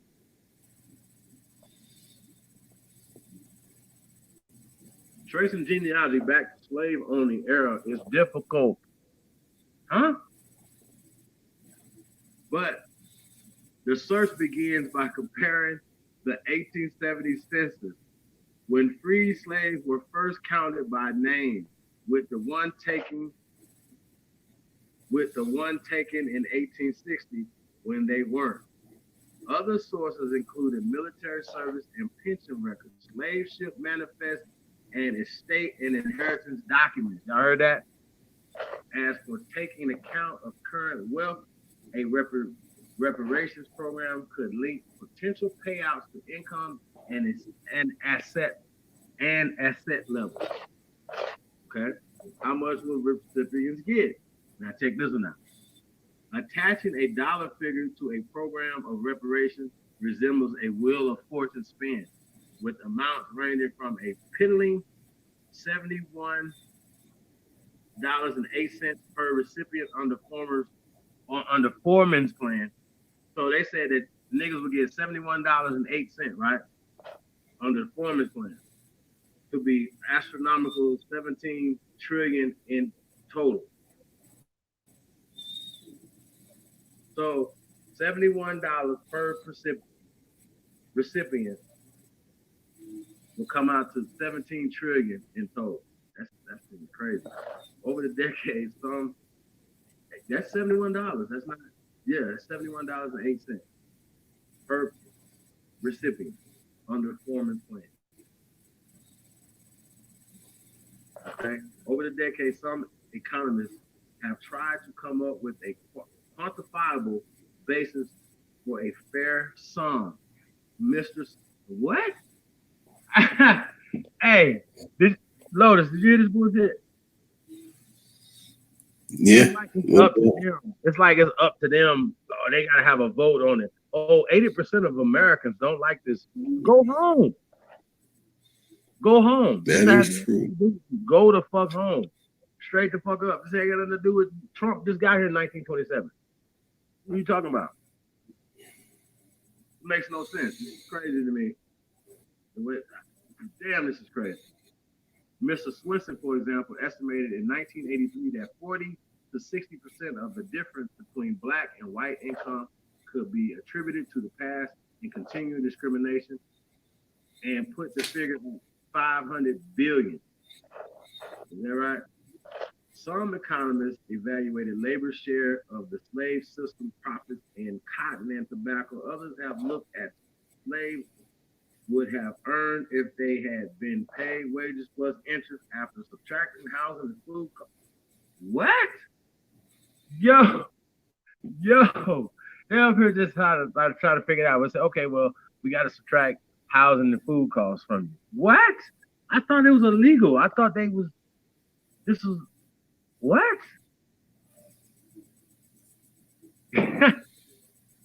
Lotus, where you getting them at, man? Where you find these people? One I don't know. 20th century statistic estimating how much less blacks earn because of decades of discrimination. Another examines the value of black wealth lost or destroyed after slavery ended, with practices like redlining and denied lending or insurance to African American communities, or organized riots like the 1921 rampage that leveled Greenwood neighborhood of Tulsa known as Black Wall Street. You hear that, bro?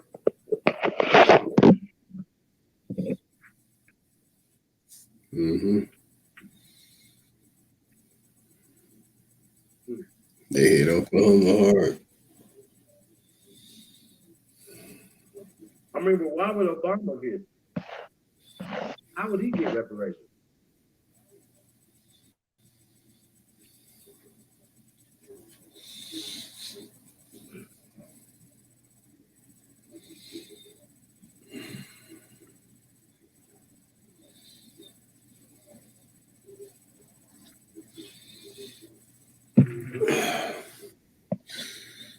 Yeah, fam.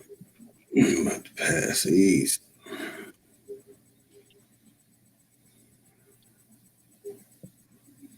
All right.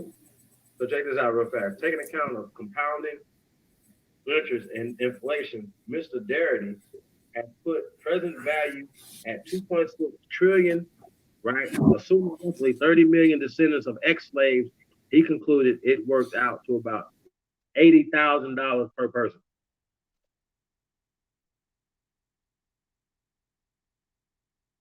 Hey, my only question is that a month? Is this a month? Like, what are you talking about? 80,000 in general, that's over, you're done. Like, you just got your $80,000, y'all finished. I think it would be a great move for them. If they gave you niggas $80,000, it's like that ain't enough money. That's only enough money for us to buy a car, some jewelry, some other shit. You know what I'm saying? Niggas, it'll be gone. We wouldn't take that $80,000 a piece and say, okay, well, we're gonna put 40,000 into the community, 20,000 into the community, a piece, and put those trillions of dollars back into. You see what I'm saying? Wow, y'all playing. Y'all play too goddamn much.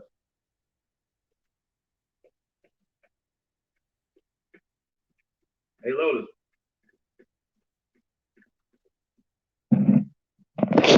Hey, Lotus. Yeah, we're gonna shut this thing down. Lotus gonna fall asleep on. Yeah. Yeah, man. Hey, so man, we're gonna go and shut it down, man, and we get back at this tomorrow, yeah. This is very interesting. we're on the case of this ADoS thing, man. We're gonna have to, let's break it news, man. Right now, it look like Talib. It ain't even close. Like he's winning the match. He's won. That's checkmate, bro.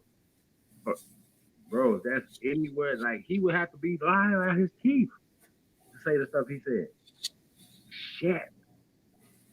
So yeah, man, it's all bad for these guys. And I really don't feel sorry for them. Why are you there? We're gonna get up out of here though. Lois, you got anything to say to the people? Honorable to the chat. Peace to all y'all. Appreciate y'all coming in, checking us out. And we'll check in and look up with y'all tomorrow. Hey, what up?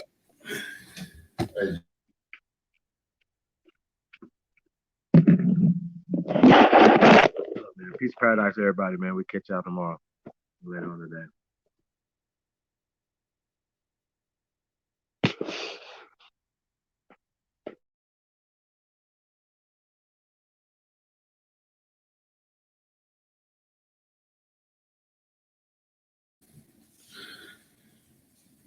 All right, y'all. Peace.